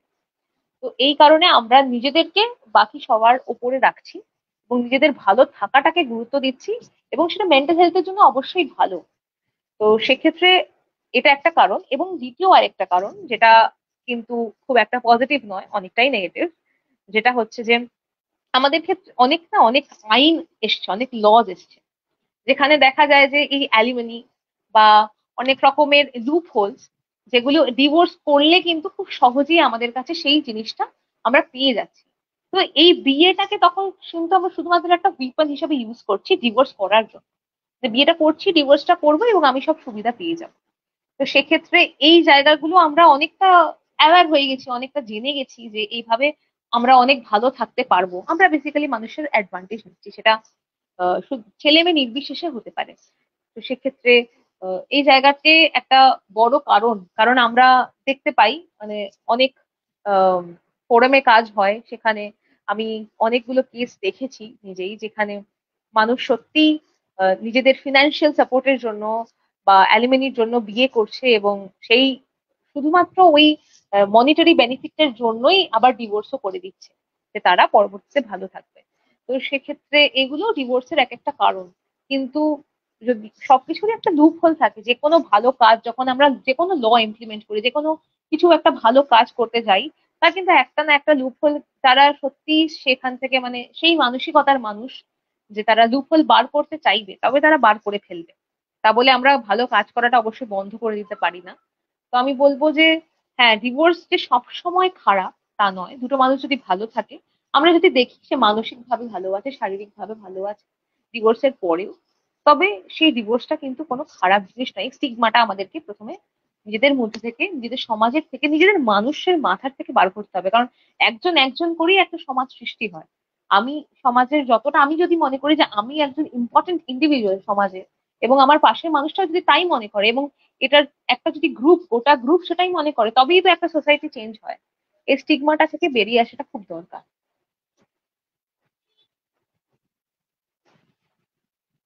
এটাই বলার ছিল আমার। একদমই। এবার দেখো সত্যি তাই, যখন আমরা সত্যি একটি সম্পর্কে ভালো নেই সেই জায়গা থেকে মনে হয় বেরিয়ে আসাটাই অনেক ভালো। কিন্তু তবুও আমরা, তুমি যেটা বললে যে অনেক সময় দেখা যায় যে ইচ্ছাকৃত ভাবে অ্যাডভান্টেজ নেয়ার জন্য কিন্তু অনেক সময় এটা করা হয়। সেই ক্ষেত্রে হুম। বোধ মানে উভয় পক্ষই সেই একই সমপরিমাণে দায়ী থাকে। তো সেই জায়গা থেকে একটা কোনো জায়গা থেকে আমরা একজনকে মানে পার্টিকুলার একটি ছেলেকে বা পার্টিকুলার একটি মেয়েকে বলতে পারি না। তো হুম। সেই জায়গা থেকে তো অনেকগুলোই ইস্যুস এসে দাঁড়িয়ে যায়। তো হুম। এটাও একটা বড় ব্যাপার মানুষ। হ্যাঁ, তবে এর সব থেকে বড় ব্যাপার যেটা তুমি বলেছো যে আগেকার দিনে মানুষ হয়তো সহ্য করতো, কথা সেইভাবে বলতে পারতো না, এখন হয়তো নিজের জন্য সেই আওয়াজটা কোথাও গিয়ে রেজ করতে পারে। তো এটা একটা অনেক বড় ব্যাপার। এবার কি হয়, ধরো একটা সম্পর্কের যখন শেষ হয় বা পরিণতি যখন আলটিমেটলি সেটা এন্ড হয়ে যাচ্ছে, তো সেই জায়গা থেকে কিন্তু মানে একটা সম্পর্ক যে শুধু দুটো মানুষের মধ্যে তা তো নয়, যদি ফ্যামিলিগত ভাবে হয় বা কিছু, সেই জায়গা থেকে অনেকগুলো মানুষ তার সাথে জড়িত থাকে। যেমন তুমি একটি বাচ্চার কথা বললে, তাদের বাবা মার মধ্যে যদি এরকম কোনো সম্পর্কের মধ্যে ভাঙন ধরে, তো বাচ্চাটা খুব বেশি সাফার করে। তো আমার এই জায়গা থেকেই মেন যে জায়গাটা প্রশ্ন ছিল যে এইগুলো মেন্টাল হেলথকে বা একটা ভাঙন, সম্পর্কের ভাঙন মেন্টাল হেলথকে কতটা এফেক্ট ফেলতে পারে, এবং যদি এরকম একটা ব্রেকআপস বা ব্রেকআপ বা বলো তুমি ডিভোর্সই বলো, যে কোনো সম্পর্কে ভাঙন যদি হয়, তাহলে সেই জায়গা থেকে কি কি ক্ষতি হতে পারে বা আমাদের নর্মাল পার্সোনাল লাইফে, আমাদের ফ্যামিলিতে কি কি ভাবে সেগুলো এফেক্ট ফেলতে পারে। প্রথমে তো এটাই বলবো যে যে কোনো রকমের ভাঙন বিচ্ছেদ প্রত্যেকটাই আমাদের কাছে খুব হৃদয় বিদারক। কারণ সেই সম্পর্কটা ভালো না হলেও সেই সম্পর্কের মানুষটার সাথে আমরা অনেকদিন ধরে ছিলাম, এবং সেই অভ্যাসটা থেকে যখন আমি বেরিয়ে আসছি সেই মোমেন্টে টেম্পোরারিলি হলেও সেই মোমেন্টে আমাদের অনেকটাই কষ্ট হয়, আমরা অনেকটাই একটা শোকের মধ্যে থাকি। সেই মানুষটাকে আমাদের জীবন থেকে আমরা বিচ্ছিন্ন করে দিচ্ছি সেই কারণে। কিন্তু সেটা যদি একটা ভালো কারণে হয়, যে যাতে আমাদের লাইফটা যদি ভালো থাকে, তো টেম্পোরারিলি সেই ফেজটা থেকে আমাদেরকে আস্তে আস্তে বেরিয়ে আসতে হবে। হ্যাঁ, কিছুদিন আমরা সেই শোকের মধ্যে ম্যাক্সিমাম মানুষই থেকে থাকি সেই গ্রিফটাতে, এবং সেই গ্রিফটা হওয়াটাও নর্মাল একটা পরবর্তীতে একটা ভালো সময়ের জন্য। এবার সেই গ্রিফটা যদি অনেক সময় অনেকের ক্ষেত্রে হয় যে ট্রাস্ট ইস্যুস চলে এসেছিল, তাদের একটা হয়তো ইনফিডিলিটি, একটা অন্য এক্সট্রা ম্যারিটাল অ্যাফেয়ারের জন্য সেই সম্পর্কটা ভেঙে গেছে, বা হতে পারে যে এমন কিছু ঘটেছিল সেই সম্পর্কে যেখানে অন্য মানুষটি, যেই মানুষটির মধ্যে মানে আরেকজন যে ছিল সম্পর্কে সেই স্পাউস, সে খুবই একটা মানসিক আঘাত পেয়েছে। তো তার ক্ষেত্রে শোকটা অনেকটা বড় আকার নেয়। সে কিন্তু ওই শোকটা থেকে খুব ইজিলি বেরিয়ে আসতে পারে না। তার মনে হয় যে আমার আমার সাথে বিশ্বাসঘাতকতা বা প্রতারণা করা হয়েছে। তো আমি এটাই বলতে চাইবো যে আহ, এই শোকটার সাথে যদি আপনি শোক আমাদের প্রথম 3-4 মাস থাকে, গ্রাজুয়ালি আস্তে আস্তে জিনিসটা কমে। যে কোনো শোক, আমাদের যদি মৃত্যু শোকও হয় তাও সেটা আস্তে আস্তে কমতে থাকে, সেটা একবারেই হঠাৎ করে উধাও হয়ে যায় না। তো শোক জিনিসটাই এমন যেটা আমাদের প্রথমে অ্যাকসেপ্ট করতে অসুবিধা হয়। প্রথমে আমরা ডিনায়াল ফেজে থাকি, যে অ্যাকসেপ্টই করতে পারলাম না যে আমাদের সাথে এটা হয়েছে। তারপর যখন আমরা অ্যাকসেপ্ট করি এবং তখন আমরা একটা প্রচন্ড গ্রিফ ফেজে চলে যাই, প্রচন্ড একটা শোকের ফেজ। তারপরে যদি তারপরে সহজভাবে সেখান থেকে আমরা গ্র্যাজুয়ালি গ্র্যাজুয়ালি বেরিয়ে আসার চেষ্টা করি, এবং সেটা যদি অনেকের ক্ষেত্রে অনেকে না পেরে ওঠে, তবে তারা একটা মেজর ডিপ্রেসিভ ফেজে চলে যায়, এবং সেখান থেকে তাদেরকে বের করে আনা বা তাদের নিজেদের পক্ষে বেরিয়ে আসাটা আরো ডিফিকাল্ট হয়ে যায়। তো এই ডিপ্রেসিভ ফেজে যাওয়ার মোমেন্টেই যদি আমরা বুঝতে পারি যে আমি খুব খারাপ রয়েছি, আমার জীবনটা আগের মতন নেই, আমি আগে যা যা করতে ভালোবাসতাম সেগুলো আর ভালোবাসতে পারছি না, আগে যা ভালো লাগতো কিছু ভালো লাগছে না, আমার জীবনটাই মনে হচ্ছে আর ভালো নয়, কোনো ভ্যালিউ নেই জীবনের, এরকম ফিলিংস যদি আসে, আমি অবশ্যই বলবো নিজের কাছের মানুষ যাদের সাথে আপনি খুব কমফোর্টেবল, যাদেরকে আপনি ট্রাস্ট করতে পারেন, তাদের সাথে মন খুলে কথা বলুন। তারপরেও যদি মনে হয় যে না আপনাদের অসুবিধা হচ্ছে, তাহলে একজন প্রফেশনালের কাছে অবশ্যই যান। আর এখানে আমি এটাও বলে রাখবো যে একজন সাইকোলজিস্ট বা যে কোনো মেন্টাল হেলথ প্রফেশনাল, সাইকিয়াট্রিস্ট হোক সাইকোলজিস্ট হোক যেই হোক, তারা নিজেরাও কিন্তু এর ঊর্ধ্বে নয়। আমরা অনেক সময় একটা আমাদের মিসকনসেপ্ট থাকে যে যাদের কাছে আমরা যাচ্ছি সেই মানুষগুলোর হয়তো কোনো প্রবলেম হয় না, বা তাদের প্রবলেম হবেই বা কেন, তারা তো নিজেরাই মেন্টাল হেলথ নিয়ে কাজ করছে, তাদের প্রবলেম হতে পারে না। কিন্তু এমনটা নয়, তারাও রক্ত মাংসেরই মানুষ, তাদেরও আপনার মতনই মানুষ, তাদেরও ফিলিংস আছে। তারাও হয়তো কখনো কখনো জীবনে কোনো প্রফেশনালের হেল্প নিয়েছে। তো প্রফেশনালের হেল্প নেওয়াটা কোনো খারাপ জিনিস নয়, আপনার জন্যই ভালো। এরপরে বলবো এটা তো একটা ডিপ্রেসিভ ফেজে গেল, এবার অ্যাংজাইটি চলে আসে অনেক সময়। অনেক সময় এটা দেখা যায় যে এই ডিভোর্স হলো বা যে কোনো রকমের ব্রেকআপ হলো, একটা মানুষের মধ্যে প্রচন্ড টেন্ডেন্সি চলে আসে যে আমি এক্ষুনি আরেকটা রিলেশনশিপে যেতে হবে। মানে ওই ওই যে আমরা সেই গ্রিফটা করবো, ওই শোকটা করবো, নিজেদেরকে কিছুটা সময় দেবো হিল করার, ওই সময়টাও অনেক সময় আমরা দিতে চাই না, তার আগেই আরেকটা রিলেশনশিপে ঢুকে যেতে চাই। এটা কিন্তু আমাদের কাছে অনেকটা পরবর্তীতে একটা মেজর ড্যামেজ হতে পারে আমাদের মানসিক ভাবে, কারণ আমরা কিন্তু তখন সম্পূর্ণভাবে একটা সুস্থ মানসিক অবস্থায় নেই, মেন্টালি আমরা সম্পূর্ণভাবে স্টেবল নই, আমাদের আনস্টেবল ইমোশনস গুলোকে স্টেবিলাইজ করার জন্য আমরা কারোর একটা হেল্প নিচ্ছি, কারোর একটা হাত ধরতে চাইছি। তা আমাদের যখন সেই মানসিক ভাবে আমরা স্টেবিলাইজ হয়ে যাচ্ছি, তারপরেও যে সেই মানুষের সাথে আমরা থাকতে চাইবো বা তার প্রতি আমি সেই একই রকম ভাবে আহ, আবেগপ্রবণ হব, বা তাকে আমার একই রকম ভাবে আকৃষ্ট হব, এমনটা নাও হতে পারে। হতে পারে তখন ওই স্টেবল হওয়ার জন্য তাকে আমার প্রয়োজন ছিল, যখন আমি স্টেবল হয়ে গেলাম তখন আমার হয়তো অ্যাকচুয়াল যে নিজের অ্যাকচুয়াল মানুষটা যেটা আমি, সেই মানুষটার হয়তো তাকে তখন আর অতটা ভালো লাগছে না, বা তার সাথে সেই সম্পর্কটা হয়তো আর আমি কন্টিনিউ করতে পারছি না, একটা হঠকারিতার বশে আমি সেই সম্পর্কে চলে আসছিলাম। তা আমি এটা প্রচন্ড ভাবে বলতে চাই যে যখন যে কোনো রকম শোকের অবস্থায় আপনি থাকবেন, প্লিজ অন্য একটা সম্পর্কে জড়াবেন না। একটুখানি নিজেকে সেই সময়টা দেবেন হিল করতে, একটু সময়টা দেবেন যে যাতে আমরা উম, সেই আপনি সেই মেন্টাল স্টেবিলিটিটায় আসতে পারেন, ভাবনা চিন্তাগুলো যেন প্রপারলি আপনার আগের মতন অবস্থায় ফেরত আসতে পারে, তারপরে আপনি যান, যে কোনো রিলেশনশিপে আপনি যেতে পারেন, কিন্তু অ্যাটলিস্ট ওই সময়টা নিজেকে দেওয়ার খুব দরকার। নয়তো আবার হয়তো আমরা কোনো ভুল ডিসিশন নিয়ে ফেলবো। এর পরবর্তীতে যেটা হচ্ছে যে নিজেকে একটু টাইম দেওয়ার। কারণ আমাদের এতদিনের যে সম্পর্কটার থেকে আমরা বেরিয়ে এসেছি, নিশ্চয়ই কিছু তিক্ততা ছিল বলেই বেরিয়েছি, সেটাই আমি ধরে নেব এক্ষেত্রে। তো সেক্ষেত্রে আমাদের মানসিক অবস্থান বা আমাদের মেন্টাল হেলথ, মেন্টাল কন্ডিশন খুব একটা ভালো থাকবে না যদি আমাদের সেরকম কোনো ডিটেক্টেড বা ডায়াগনোজড মেন্টাল হেলথ ডিসঅর্ডার নাও হয়ে থাকে। ডিপ্রেশন, অ্যাংজাইটি হয়তো ডায়াগনোজড নয়, কিন্তু আমরা মোটামুটি একটা স্ট্রেস লেভেল আমাদের থাকে, আমাদের মেন্টাল হেলথটা আগের মতন স্বাভাবিক জায়গায় থাকে না। তো আমাদের একটা নিজেদেরকে সেলফ কেয়ার করাটা খুব দরকার, নিজেদের অনুভূতি গুলোকে ডিল করাটা খুব দরকার। নিজেদের কাছের মানুষের সাথে কথা বলুন, নিজেদেরকে টাইম দিন, নিজেদের হবিজ যেটা আপনারা করতে ভালোবাসেন, যেটা আপনার খুব ভালো লাগার জায়গা, অনেকের আঁকা হতে পারে, আর্ট, যে কোনো মিউজিক হতে পারে, বা ডান্স হতে পারে, বা যা করতে আপনাদের মন ভালো লাগে, বা কুকিং, যে কোনো কিছু যেটা আপনাদের মন ভালো করে সেটাকে নিয়ে কিছুটা সময় দিন। আপনার বাড়িতে পেটস থাকলে তাদেরকে নিয়ে সময় দিন।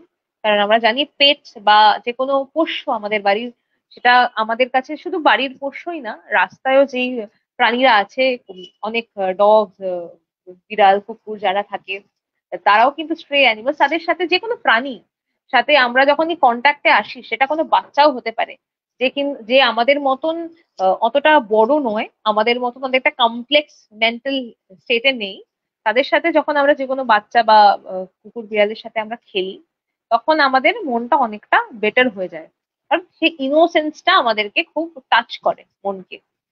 এরপরে আমি বলবো যে ফিজিক্যাল এক্সারসাইজ, এটা একটা খুব ইম্পর্টেন্ট একটা জায়গা। অনেকে হয়তো ফিজিক্যাল এক্সারসাইজ করতে চান না, সেক্ষেত্রে ওয়াকিং, ব্রিস্ক ওয়াকিং, এটাও খুব একটা, মানে সেক্ষেত্রে এটা তোমার এরিয়া, তুমি আরো ভালো করে বলতে পারবে যে এই এই জিনিসগুলো আমাদের হরমোনাল কতটা এফেক্ট করে, আমাদের হরমোনস গুলোকে কাজ করতে কতটা বেশি এফেক্ট করে, এবং সেক্ষেত্রে আমাদের এই জিনিসটা খুব মাথায় রাখা দরকার। ব্যালেন্স ডায়েট করাটা খুব দরকার।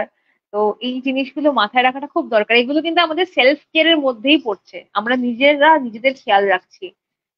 তো এই জিনিসগুলো খুব প্রয়োজন। মেন্টাল হেলথের অনেক রকম সমস্যাই আমাদের আসতে পারে, যে কোনো ক্ষেত্রে। সেটা আমি শুধুমাত্র এবার শুধু যে ডিভোর্স বা বিচ্ছেদের ক্ষেত্রেই হবে এমন না, যে কোনো সময় যদি আমাদের মনে হয় যে আমাদের কোনো রকম অসুবিধা হচ্ছে, আমাদের ডেইলি রুটিনে কোথাও একটা আমাদের এই সেলফ কেয়ারের কিছুটা টাইম নিজেদের জন্য রাখা উচিত, যাতে আমরা ভালো থাকতে পারি, ভালো থাকার দিকে অ্যাটলিস্ট একটা স্টেপ এগিয়ে যেতে পারি।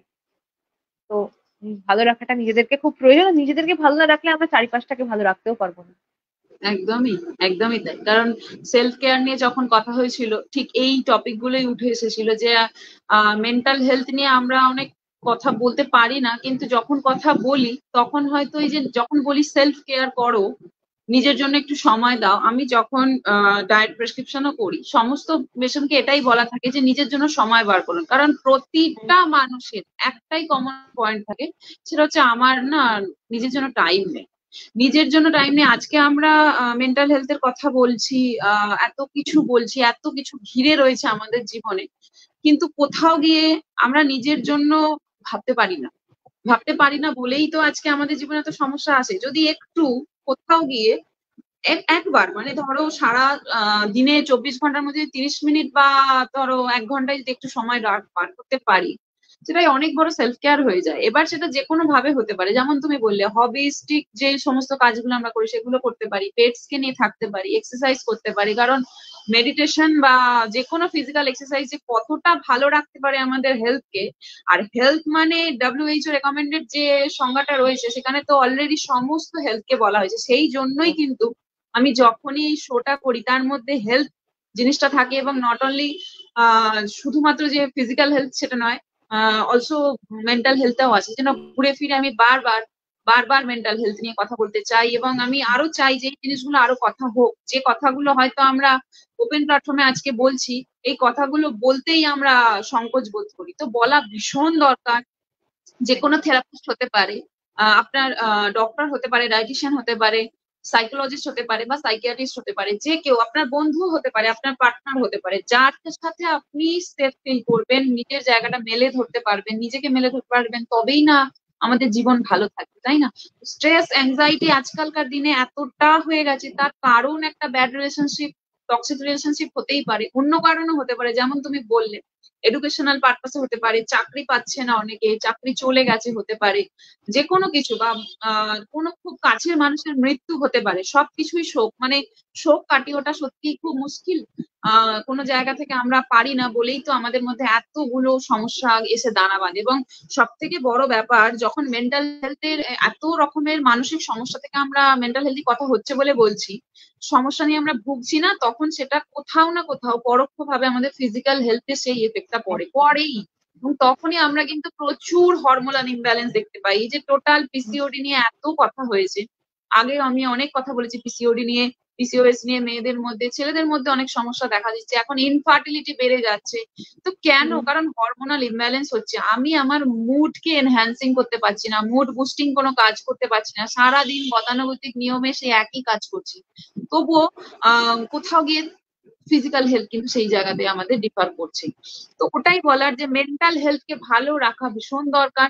যদি নিজে না পারেন, প্লিজ প্লিজ প্লিজ এক্সপার্টের সাজেশন নিন। কারণ যেমন নম্রতা বললো যে কোন এক্সপার্টের কাছে যাওয়া, সাইকোলজিস্টের কাছে যাওয়া মানে আমি যে খুব ছোট হয়ে গেলাম, বা হেল্প নেওয়া মানে খুব একটা সংকোচজনক ব্যাপার, এমন নয়, একদমই নয়। আলটিমেটলি আমরা ভালো থাকার জন্যই তো করছি। আর এই যে আমরা ইনকাম করছি, বা আমাদের ঘিরে কতগুলো মানুষ আছে, সবকিছু কিসের জন্য? ভালো থাকার জন্য, তাই না? তো ওভারঅল ভালো থাকাটার জন্য কিন্তু মেন্টাল হেলথ ভীষণ ভাবে দরকার।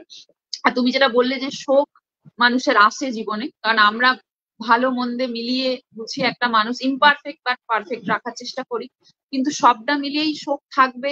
কিন্তু সময় হিল করতে সাহায্য করে। এবং আলটিমেটলি আমি যেটা বলি যে the show must go on, মানে গোজ অন, চলতেই থাকবে, আমাদের শো চালাতেও হবে, এবং আমাদের জীবনটাও সেই রকমই, আমাদেরকে চলতেই হবে। তো আমরা একদমই শেষের দিকে চলে এসেছি, তুমি আমাদের অনেকটা হেল্প করলে। তো কমেন্ট সেকশনে একটু যাব, অনেকে অনেক অনেক ভালোবাসা জানিয়েছে এত সুন্দর একটা টপিক সিলেক্ট করার জন্য। শাহিনুর ম্যাডাম বলছেন যে lot of thanks to both of you for discussing such good things in our daily life, we have to face such type of problems every day.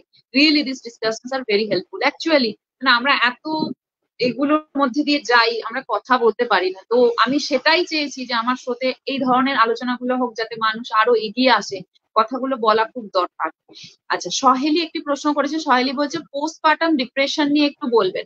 আজকে ডিপ্রেশন অ্যাংজাইটি নিয়ে যদি আমরা বলছি না, তবুও কোথাও গিয়ে আমরা একটা রিলেশনশিপের মধ্যেই পড়ে যাই। তো তুমি যদি একটু ছোট করে বলো যে পোস্টপার্টাম যে একটা ডিপ্রেশন যায়, একটা মা সেই জায়গা থেকে কিভাবে ডিল করবে। হ্যাঁ, প্রথমত তো আমরা এতক্ষণ যে কথাটা বললাম সেলফ কেয়ার, সেটা খুবই ইম্পর্টেন্ট। অনেক সময় মা হয়ে যাওয়ার পরে পোস্টপার্টাম ডিপ্রেশনটা আমাদেরকে প্রচন্ড ভাবে হিট করে, কারণ আমাদের বায়োলজিক্যালি, আমাদের ফিজিওলজিক্যালি আমরা অনেক রকম চেঞ্জেস দেখতে পাই আমাদের বডিতে। প্রথমত তো একটা হরমোনাল ইমব্যালেন্স হয়, সেক্ষেত্রে আমাদের সেটা মনের ওপরও একটা এফেক্ট করে, আমাদের মুডে একটা সমস্যা হয়। পরবর্তীতে আমাদের অনেক সময় চুল পড়ে যায়, মানুষের স্কিনের প্রবলেম দেখা যায়, অনেক রকম প্রবলেম হয়। তো সেগুলো যখন আমরা দেখি, সেক্ষেত্রে সেটা আমাদেরকে আরো বেশি এফেক্ট করে। এবং আমাদের চারিপাশের পরিস্থিতি, একটা মানুষকে যেভাবে আমি দেখে অভ্যস্ত, সেই মানুষটা যদি কিছুদিন হঠাৎ করে চেঞ্জ হয়ে যায়, তার মুডটা যদি চেঞ্জ হয়ে যায়, সে হঠাৎ করে খুব একটা জলি মানুষ থেকে একটু সে একটা একটুখানি খিটখিটে হয়ে গেল, বা তার মুডটা এমন হয়ে গেল যে বাকি লোকেরা অতটা তাকে একই রকম ভাবে দেখতে পাচ্ছে না, তখন যেটা হয় যে বাকিদের আমাদের প্রতি যে এক্সপেকটেশনটা, সেটাও কিন্তু চেঞ্জ হয়ে যায়। বাকিরা আমাদেরকে সেভাবে আগের মতন করে অ্যাকসেপ্ট করতে পারে না। সেখান থেকে এই ডিপ্রেশনের সূত্রপাত। যে নিজেদেরকে আমরা, প্রথম কথা, ওই একই রকম ভাবে ভালোবেসে উঠতে পারি না, অনেক রকম ডাউট তৈরি হয় নিজের মধ্যে। আমি ভালো মা হতে পারবো তো? প্রথমে আমাদের চারিপাশের লোকজনদের এত বেশি কথা থাকে অনেক সময়, আমরা যে সোসাইটিতে বিলং করি বেসিক্যালি, সেখানে আমাদেরকে টিপস দেওয়ার জন্য অনেক সময় মানে আনওয়ান্টেড অ্যাডভাইস অনেক সময় অনেকে দিয়ে থাকে। তো সেগুলো আমাদের কতটা কাজে লাগবে জানি না, কিন্তু সেগুলো আমাদের মনকে কিন্তু অনেকভাবে এফেক্ট করে, অনেকটাই। তো প্রথমত তো আমি সেটাই বলবো যে যদি পোস্টপার্টাম ডিপ্রেশনের কেউ হয়ে থাকে কারোর, বা কেউ যদি সেটাতে অফেক্টেড হয়ে থাকে, নিজের সেলফ কেয়ার করুন। সেটা সব থেকে বেশি ইম্পর্টেন্ট। আর যতটা সম্ভব, যদি নেগেটিভ ভাইবস কোনো মানুষের থেকে পেয়ে থাকেন আপনার এনভায়রনমেন্টে, যতটা সম্ভব তাদেরকে একটা বাউন্ডারির মধ্যে রাখতে চেষ্টা করুন। আপনার নিজের একটা বাউন্ডারি তৈরি করুন। সেই বাউন্ডারিতে সেই মানুষগুলোকে ভেতরে ঢুকতে দেবেন না, তাদেরকে এই বাউন্ডারির বাইরেই রাখুন। এবং নিজের হেলথ, নিজের প্রপারলি ঠিকঠাক সময় ঘুমানো, খাওয়া, নিজের বাচ্চাকে ঠিকঠাক সময় দেখা, যেটা আপনারা অলরেডি করে থাকে। এবার প্রত্যেক মাই একজন অসাধারণ মা, সেটা আমাদেরকে প্রথমত মনে রাখতে হবে। কারণ মারা মানে ইন জেনারেল আমরা প্রত্যেকের একটা মাদারলি ফিলিং প্রত্যেকটা মানুষের মধ্যে থাকে, এবং যখন সে একজন বায়োলজিক্যাল মা হয়ে ওঠে তার তো সেই ফিলিংসটা আরো বেশি করে ধরা দেবে তার কাছে। তো সে হয়তো নিজের মতন করে চেষ্টা করছে সব থেকে ভালো মা হয়ে ওঠা, তার নিজের বেস্ট ভার্সনটা হয়ে ওঠার। অনেকে অনেক রকম জাজমেন্ট করবে, সে হয়তো নিজেই অনেকটা জাজ করে ফেলবে নিজেকে, আমি হয়তো তার মতন হতে পারছি না, আমি হয়তো আমি যেরকম চাইছি সেই রকম মা হতে পারছে না। কিন্তু এটা মনে রাখতে হবে, আপনি আপনার মতনই খুব ভালো একজন মা, ভীষণ ভালো মা। আপনার মতন বেস্ট আপনি, আপনার থেকে বেস্ট, আপনার চেয়ে বেশি বেস্ট আর কেউ হতে পারবে না। কারণ আপনি ইউনিক, আপনার যা ক্যারেক্টারিস্টিক্স, আপনার যে চারিত্রিক বৈশিষ্ট্য, সেক্ষেত্রে আপনি একদম ইউনিক, এবং আপনি যথেষ্ট চেষ্টা করছেন সব থেকে ভালো হওয়ার। এবং এই জিনিসটাই আমাদেরকে সব থেকে ভালো হতে চেষ্টা মানে চেষ্টাটাই আমাদেরকে সবসময় এগিয়ে নিয়ে যেতে সাহায্য করে। কিন্তু এক্ষেত্রে এটাও মনে রাখতে হবে যে আমি মা তো বটেই, মা তো হলাম, কিন্তু মা হওয়ার আগে আমি একজন মানুষ। সেই মানুষটাকে যেন আমি মা হওয়ার প্রসেসটাতে হারিয়ে না ফেলি। আমার মা হতে আমি অবশ্যই একজন খুব ভালো মা হব যখন আমি নিজে খেয়াল রাখবো, নিজে ভালো থাকবো, তখন আমি আমার বাচ্চাকে মেন্টালি ফিজিক্যালি আরো ভালো করে কেয়ার করতে পারবো। তো যদি মনে হয় যে আমার এমন কেউ আছে যার সাথে আমি আমার এই কথাগুলো শেয়ার করতে পারি, শেয়ার করবেন।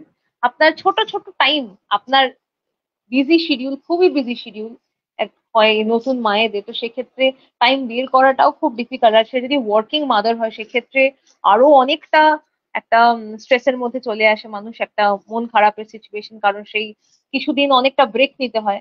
সেক্ষেত্রে তার অনেকটা, সে যদি ভালোবাসে সেই কাজটা করতে এবং বাড়িতে তাকে থাকতে হচ্ছে, ভালো লাগাটাও যেমন থাকে যে আমি আমার বাচ্চার সাথে থাকছি, আবার একই সঙ্গে কোএক্সিস্ট করে একটা খারাপ লাগা, একটা নেগেটিভ ফিলিং যে আমি সেই আমার কাজের জায়গাতে যেরকম প্রোডাক্টিভ হতে পারতাম আমি আমার কাজটাকে নিয়ে, সেরকম হতে পারছি না।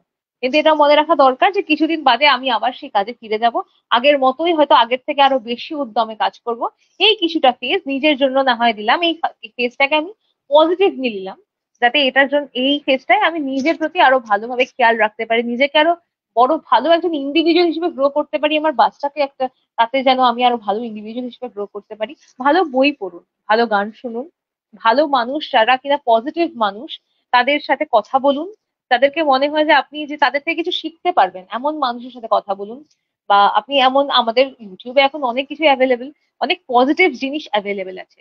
যেমন সোশ্যাল মিডিয়া খারাপ মেনে নিলাম, কিন্তু তার সাথে অনেক পজিটিভ জিনিসও আছে যেগুলো আমরা ইউটিলাইজ করতে পারি। অনেক স্পিরিচুয়াল মানুষ আছেন, স্পিরিচুয়াল অনেক কন্টেন্ট পাওয়া যায়, সেক্ষেত্রে সেগুলো আপনারা দেখতে পারেন। আপনাদের মনটাকে শান্ত রাখাটা খুব দরকার। এবং যদি তারপরেও মনে হয় কোথাও কোনো অসুবিধা হচ্ছে, আছি তো আমরা, আসবেন কখনো। একদমই। আমরা একদমই শেষের মধ্যে পৌঁছে গেছি। তো আমার এত ভালো লাগলো, ভীষণ ভালো লাগলো এই সেশনটার করে, কারণ এত সুন্দর জিনিসগুলো, মানে আমরা হয়তো কোথাও গিয়ে আমার মনে হয় যে আমরা কিন্তু নেগেটিভটাকেই বেছে নিই। যেমন তুমি বললে যে হয়তো খারাপ আছে, বড্ড বেশি খারাপ আছে, কিন্তু there is some positivity, there is some light, তো সেই লাইটটা আমরা জ্বালাই না বা সেই পজিটিভ জিনিসগুলোকে চুজ করি না। তো মানে ইট অল রিলাইজ মানে অন মি, মানে আমার দিকটা আমি কতটা করতে পারছি সেটা না করে অন্যের উপর চাপিয়ে দেওয়াটা একটা খুব বড় সোজা কাজ বলে মনে করি। তো হুম। নিজেকে দেখা, সেলফ কেয়ার করা এবং পজিটিভ জিনিসগুলোকে নেওয়া, বেছে নেওয়া, পজিটিভিটির মধ্যে বাঁচা, পজিটিভ মানুষগুলোর মধ্যে বাঁচাও কিন্তু একটা অনেক বড় মেন্টাল হেলথ, মানে অনেক ভালোভাবে আমরা কিন্তু মানসিক স্বাস্থ্যকে বজায় রাখতে পারি। তো আমাদের যে টপিকটা ছিল রিলেশনশিপ, তো অনেক কিছু আমরা দেখলাম, অনেক ধরনের টপিকস আমরা দেখেছি। যারা দেখোনি প্লিজ দেখো, সেশনটা রেকর্ডেড থাকবে, অনেক কিছু জানতে পারবে, কারণ অনেক জিনিস আছে যেগুলো আমরা, প্রচন্ড ভাস্ট জিনিস, আমি আবারও বলছি। তো একটা হেলদি রিলেশনশিপকে যদি আমরা বজায় রাখতে পারি, কারণ আলটিমেটলি কোথাও গিয়ে আমরা তো ভালোটাই চাই, তাই না? হুম। কেউই চাই না যে আমাদের বিচ্ছেদ হোক, বা কেউই চাই না যে একদম। আমাদের সংসারটা ভালো থাকুক, এটাই আমরা হুম। চাইবো। বা যাদের সাথে আছি তাদের সাথে যেন ভালোভাবে থাকি। দেখো, জীবন বা সময় যাই বলো, এগুলো বড্ড তাড়াতাড়ি ফুরিয়ে যায় না, আমরা হয়তো সম্পর্কের মান সেভাবে দিতে পারি না, হয়তো আমাদের সময়টাই শেষ হয়ে যায় এবং তারপরে আমরা রিগ্রেট করি যে এটা হয়তো করতে পারতাম, করতে পারলে হয়তো আজকে এই দিনটা এমন হতো। তো এই রিগ্রেটেই হয়তো আমাদের জীবনটা শেষ হয়ে যায়। কারণ লাইফে মানে কোভিড এর পর আমাদের দেখতে পেয়েছি যে লাইফটা কত বড় কিন্তু কত ছোট, তাই না? তো সেই জায়গা থেকে হেলদি রিলেশনশিপকে যদি আমরা বজায় রাখতে চাই, তো তার জন্য আমরা কি কি স্টেপ নিতে পারি, বা তুমি অ্যাজ এ সাইকোলজিস্ট বা অ্যাজ এ মানুষ হিসাবে আমাদের কি সাজেশন দেবে? হেলদি রিলেশনশিপকে যদি আমরা বজায় রাখতে পারি, কি কি সাজেশন তোমার থাকবে? হেলদি রিলেশনশিপকে আমরা প্রত্যেকেই চাই যে আমাদের যে রিলেশনশিপটা আমরা শুরু করেছি, যেই ভাইবসটা ছিল, যেই পজিটিভিটিটা ছিল, সেটাই যেন বজায় থাকে। কেউ চাই না যে সেটা আনহেলদি হয়ে যাক কোথাও যায়, কিন্তু যেরকম জীবনে আমাদেরকে নিয়ে যায়, সেই চলনের মধ্যে দিয়ে আমাদের ব্যস্ততা, আমাদের লাইফে স্ট্রেস, অনেক রকম এনভায়রনমেন্ট হয়তো আমাদেরকে মানুষ হিসেবে অনেকটা বদলে দেয়, এবং তারপরে আমরা একে অপরের প্রতি একটু ভিন্ন আচরণ করতে শুরু করি। তো সেক্ষেত্রে যদি আমরা কয়েকটা জিনিস একটু মাথায় রাখার চেষ্টা করি, তাহলে হয়তো এই হেলদি রিলেশনশিপটাকে বজায় রাখা একটু সহজ হয়। প্রথমত তো এই রেসপেক্ট জিনিসটা আমাদেরকে ভুললে হবে না। সেটা শুধুমাত্র যে পার্টনারের প্রতি তা নয়, যে কোনো মানুষের প্রতি রেসপেক্ট করাটা আমাদের খুব প্রয়োজন। যে নিজেকে রেসপেক্ট করাটা প্রথমে খুব দরকার। যে আমি যেন নিজেকে রেসপেক্ট করতে পারি, এবং সেটা করতে পারলে তবেই বাকি লোকেদের আমরা রেসপেক্ট করতে পারবো। কারণ আমরা যদি নিজেদের খামতিগুলোই না জানি, নিজেদের স্ট্রেংথস গুলো না জানি, নিজের ব্যাপারে না জানি যে আমরা কি, আমাদের নিজের ব্যাপারে অ্যাওয়্যার হওয়াটা দরকার, তাহলে আমাদের মধ্যে সেই রেসপেক্টটা তৈরি হবে না। নিজেকে নিয়ে নিজের কনফিডেন্সের ওপর কাজ করতে হবে, এবং তারপর আমরা পারস্পরিক রেসপেক্ট নিয়ে কাজ করব। এটা তো গেল রেসপেক্টের কথা। তারপর বলবো কোয়ালিটি টাইম। দুজনের সাথে দুজনের প্রত্যেকদিন একটা রিচুয়াল অন্তত একসাথে করাটা খুব দরকার। যদি সম্ভব হয় তাহলে অন্তত দিনে 30 মিনিটস হোক বা 1 আওয়ার হোক, যে কোনো এই টাইমটা বার করে দুজনে মিলে কিছুটা টাইম স্পেন্ড করাটা খুব প্রয়োজন একটা হেলদি রিলেশনশিপকে বজায় রাখতে গেলে। তারপর হচ্ছে আরেকজনের কথা শোনা। হয়তো হতে পারে একদিন একজন খুব ক্লান্ত হয়ে ফিরলেন কোথাও থেকে, অফিস থেকে হতে পারে, বা সে হয়তো যখন একজন অফিস থেকে ফিরলেন আরেকজনও বাড়ির কাজ নিয়ে বা অনেক কিছু নিয়ে বিজি ছিলেন। তো তাদের দুজনের কথা বলা সেটা কিন্তু খুব প্রয়োজন, যে তাদের দিনটা কেমন কাটলো, কোথায় কি রকম অসুবিধা হয়েছে, সেই অসুবিধাগুলো হয়ে থাকলে দুজনে একটু ডিসকাস করে সেটার কোনো সলিউশন বার করার চেষ্টা করলাম। আবার অনেক সময় এমন হয় যে আমাদের কিন্তু কোনো সলিউশন লাগে না, আমরা কিন্তু জানি সলিউশনটা কি। তো শুধু যদি আমরা শুনি একজন আরেকজনকে, তাহলেই অনেকটা হিলিং হয়ে যায়। শুধু একজন মানুষ যে চুপ করে বসে আমাকে শুনবে, সে আমাকে আমার মতন করেই একসেপ্ট করবে। সে আমার খারাপগুলোকে একসেপ্ট করবে, আমার ভালোগুলোকে একসেপ্ট করবে, কারণ কেউ পারফেক্ট হতে পারে না, কোনো রিলেশনশিপও পারফেক্ট হতে পারে না। তাই জন্য যদি আমরা আরেকজনের কথাগুলোকে শুনি, আমাদের মাঝে মাঝে একটু বিরক্তিকর লাগতে পারে, কারণ এটা তো একটা, কথাটা বলাটা ততটা ইজি, করাটা ততখানি ইজিও নয়। তাই জন্য মাঝে মাঝে মনে হতে পারে যে হয়তো একটু বিরক্তি লাগছে, কাজের এত স্ট্রেস ছিল, তারপরেও এত কিছু শুনতে হচ্ছে। একটু যদি আমরা শুনি কথাটা, তাহলে আমাদের পরবর্তীতে আমরা তারপরে আফসোস করতে হবে না যে কেন এমনটা বলে ফেললাম, বা কেন এমন রাগ দেখিয়ে ফেললাম। সেই আচরণের জন্য আমাদেরকে রিপিট করতে হবে না। তো এই জিনিসগুলো আমরা যদি মাথায় রাখতে পারি, এবং পার্সোনাল গ্রোথে ইনভেস্ট করাটা খুব দরকার। যে দুজনে মিলে আমরা গ্রো করবো অ্যাজ এ গ্রুপ। নিজেদেরকে এই টিম হিসেবে দেখাটা খুব দরকার, যে আমরা একটা টিম, আমরা দুজনে মিলে গ্রো করব। সেটা যে কোনো ভাবে হোক, মানে কোনো একটা নতুন কিছু স্কিল আমরা শিখলাম একসাথে, বা কোনো একটা কাজ দুজনে মিলে করলাম। হয়তো ছুটির দিনে দুজনে মিলে পুরো বাড়িতে অনেক কাজ থাকে আমাদের, যেগুলো আমরা ওয়ার্কিং ডেজে করতে পারি না, সেগুলো দুজনে মিলে করে ফেললাম। তা একসাথে যখন আমরা একটা অ্যাজ এ টিম কাজ করছি, আমাদের সেই বন্ডিংটাও আরো বেশি স্ট্রং হতে থাকে। সেখানে আমাদের অ্যাজ এ কাপল আমরা অনেক বেশি একটা স্ট্রং কাপল হয়ে যাই। এবং আমাদের মধ্যে সব থেকে ইম্পর্টেন্ট হচ্ছে, অনেক সময় অনেকে ভেবে থাকেন সেক্সুয়াল অ্যাক্টিভিটি কিন্তু আমাদের যে কোনো রিলেশনশিপে খুব দরকার। অবশ্যই সেটা কখনোই আমরা ফেলে দিতে পারি না, কিন্তু সব থেকে ইম্পর্টেন্ট হচ্ছে ফিজিক্যাল টাচ। ফিজিক্যাল টাচ হচ্ছে সব থেকে ইম্পর্টেন্ট। তারপরে সেক্সুয়াল অ্যাক্টিভিটিটা তো একটা পার্ট অফ দ্য প্রসেস, যেখানে আমরা ইন্টিমেট হয়ে যাই একজন আরেকজনের সাথে। কিন্তু মেন ইন্টিমেসি সেটা হচ্ছে আমাদের মানসিক ইন্টিমেসি। সেটা যদি আমাদের থাকে একে অপরের প্রতি, এবং ফিজিক্যাল টাচ, এই টাচটা খুব দরকার। একটা ওয়ার্ম, একটা উষ্ণ স্পর্শ যেটাকে বলে, সেটা আমরা একজন একটু ভেঙে পড়লে, বা একজন যদি কখনো মন খারাপ হয়, তাকে যদি আমরা একটা হাগও করি, বা তাকে যদি তার মাথায় হাত রেখে আমরা বলি যে সব ঠিক হয়ে যাবে, এটুকুও যদি আমরা করি, আর তার হাতের ওপর যদি আমরা আমাদের হাতটা রেখে একটু কথা বলি 10 মিনিট, তাহলেও কিন্তু অনেকটা কাজ হয়ে যায়। অনেকটা রিলেশনশিপের সেই উষ্ণতাটা তখনও ওই মেনটেন হয়। একটা হেলদি রিলেশনশিপে এগুলো খুব প্রয়োজন।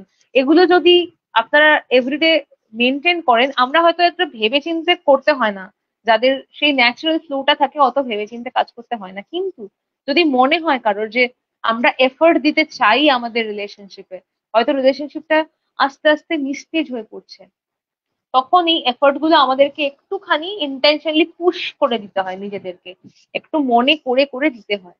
দিলে দেখবেন after some point of time এটা আবার হ্যাবিট হয়ে গেল আগের মতনই, আবার আপনারা সেই একই ছন্দে ফিরে আসতে পারবেন। এবং আরেকটা মেন ইম্পর্টেন্ট কথা, সেটা হচ্ছে যে অ্যাডজাস্টমেন্ট আর স্যাক্রিফাইস, এই দুটোর ডিফারেন্স কিন্তু অনেক সময় আমরা বুঝতে পারি না। স্যাক্রিফাইস কিন্তু করাটা খুব ডিফিকাল্ট, কারণ করা কতটা ইজিও না এবং করাটা যায়ও না, যে আমরা নিজেদের পছন্দের জিনিসটা আমরা ছেড়ে দিলাম, বা আমরা যেটা চাইছি করতে সেটা আমরা করলাম না। স্যাক্রিফাইস অনেকে, অনেকের কেরিয়ার স্যাক্রিফাইস করে, অনেকের ভালো লাগাটা স্যাক্রিফাইস করে, অনেক কিছু হবি স্যাক্রিফাইস করে দেয়। সেটা কিন্তু কোনো হেলদি রিলেশনশিপে করলে আপনি নিজে খারাপ থাকবেন, তখন আপনার রিলেশনশিপটাও হেলদি থাকবে না। কিন্তু অ্যাডজাস্টমেন্ট হচ্ছে যে তার আমার যে পার্টনার, তার যে ফ্লজ, তার যে ছোট ছোট ইমপারফেকশন, সেগুলোকে আমি মেনে নিলাম। তার কিছু এক্সপেকটেশন, হয়তো একজন পার্টনার চায় যে আমার ওয়াইফ আমাকে অ্যাপ্রিসিয়েট করবে, কিন্তু সেই ওয়াইফ হয়তো অতটা ভার্বাল না, অতটা বেশি এক্সট্রোভার্ট না যে প্রত্যেকটা স্টেপে সে তাকে অ্যাপ্রিসিয়েট করতে পারবে, বা ভালো কথা আর হয়তো তার মনেও হয় না যে অ্যাপ্রিসিয়েট করাটা দরকার। কিন্তু তার পার্টনারের এক্সপেকটেশন সেই অ্যাপ্রিসিয়েশনটা পাওয়ার। তাহলে ওয়াইফের সেখানে যদি একটু অ্যাডজাস্ট করেন, নিজেকে বোঝান যে আমি একটু নিজেকে পুশ করলাম একটু তাকে অ্যাপ্রিসিয়েট করার জন্য, তাহলে এটাও আমাদের থেকে একটা ছোট অ্যাডজাস্টমেন্ট, নিজেকে একটুখানি পুশ করে একটু এফর্ট দিলাম। আবার ওয়াইফেরও যে কোনো রকমের একটা এক্সপেকটেশন থাকতে পারে হাজবেন্ডের থেকে, যে অ্যাটলিস্ট উইকলি একদিন আমরা হয়তো কোথাও ঘুরতে যাব বা কিছু একটা করবো, একটা কোয়ালিটি টাইম স্পেন্ড করবো। তো সেক্ষেত্রে হাজবেন্ডও যদি সেই এক্সপেকটেশনটাকে মিট করতে পারেন, তাহলে এটাই একটা কাইন্ড অফ অ্যাডজাস্টমেন্ট, নিজেদের ইচ্ছের বিরুদ্ধে গিয়েও বা আমাদের ন্যাচারাল ফ্লো এর বিরুদ্ধে গিয়ে আমরা কিছু একটা করলাম কমফর্ট জোন থেকে বেরিয়ে। তো এই ছোট ছোট জিনিসগুলো, এফর্ট গুলো যদি আমাদের পার্টনার দেখতে পায় যে আমরা সেই এফর্টটা দিচ্ছি তার প্রতি, তাহলেই তার সেই মুগ্ধতা যেটা থাকে একজন আরেকজনের প্রতি, সেটা কিন্তু মেনটেইনড হবে। এবং অ্যাকচুয়ালি এই রিলেশনশিপে এই যে মুগ্ধতা, এটাই আসল, যে আমরা প্রত্যেক দিন নতুন নতুন মানে নতুন ভাবে একজনকে দেখছি এবং বারবার করে তার থেকে সেই ওয়ার্মথটা ফিল করতে পারছি, সে যে আমাকে ভালোবাসে। সেটা যখনই আমি প্রত্যেক দিন ফিল করতে পারবো, তখন কিন্তু আমাদের সম্পর্কটা নিস্তেজ হয়ে যাবে না, তখন সেটা হেলদি থাকবে এবং সেটা একই রকম ভাবে প্রাণবন্ত থাকবে। একদমই তাই, খুব সুন্দর করে বললে। খুব ভালো লাগলো আজকের এত সুন্দর একটা টপিক, ভীষণ সেন্সিটিভ বাট ভীষণ প্রয়োজনীয়, এবং খুব সুন্দর ভাবে তুমি আমাদের বুঝিয়ে দিয়েছো। যারা পরেও দেখবে প্লিজ দেখো, আমি সবাইকে রিকোয়েস্ট করব। কিছু কিছু সেশন যায় যেগুলো আমি খুব একটা ওইভাবে বলি না যে প্লিজ দেখো, বাট আজকে প্লিজ সবাইকে আমার তরফ থেকে রিকোয়েস্ট করছি, প্লিজ সবাই দেখো।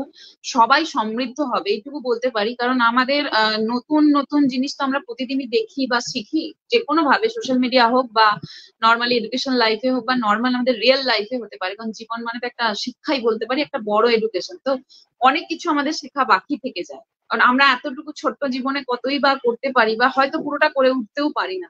তো প্লিজ সবাই দেখো, মানে অনেক জিনিস আমরা আজকে জানতে পারলাম। তো thank you so so much, মানে আমার মন থেকে তোমাকে ওয়েলকাম, মাই অনেক প্লেজার। থ্যাঙ্কস, অনেক শুভেচ্ছা জানাই। অনেক এগিয়ে যাও তুমি এই ফিল্ডে, আরো আরো অনেক মানুষকে সাপোর্ট করো, কারণ মানুষই কিন্তু সেই একজন যে অন্য আরেকজন মানুষকে সাপোর্ট করতে পারে যে কোনো ভাবে, সেটা থেরাপিস্ট হিসাবে, সেটা চিকিৎসক হিসাবে, ডায়েটিশিয়ান হিসাবে, বা পার্টনার হিসাবে, বা বন্ধু হিসাবে, কলিগ হিসাবে। তো আমরা সবাই সবার জন্য, মানে আবার সেই ঘুরে ফিরে মানুষ মানুষের জন্য কথাটা চলে আসে। আর এখান থেকে আমরা অনেকটাই সমৃদ্ধ হলাম, অনেক কিছু জানতে পারলাম।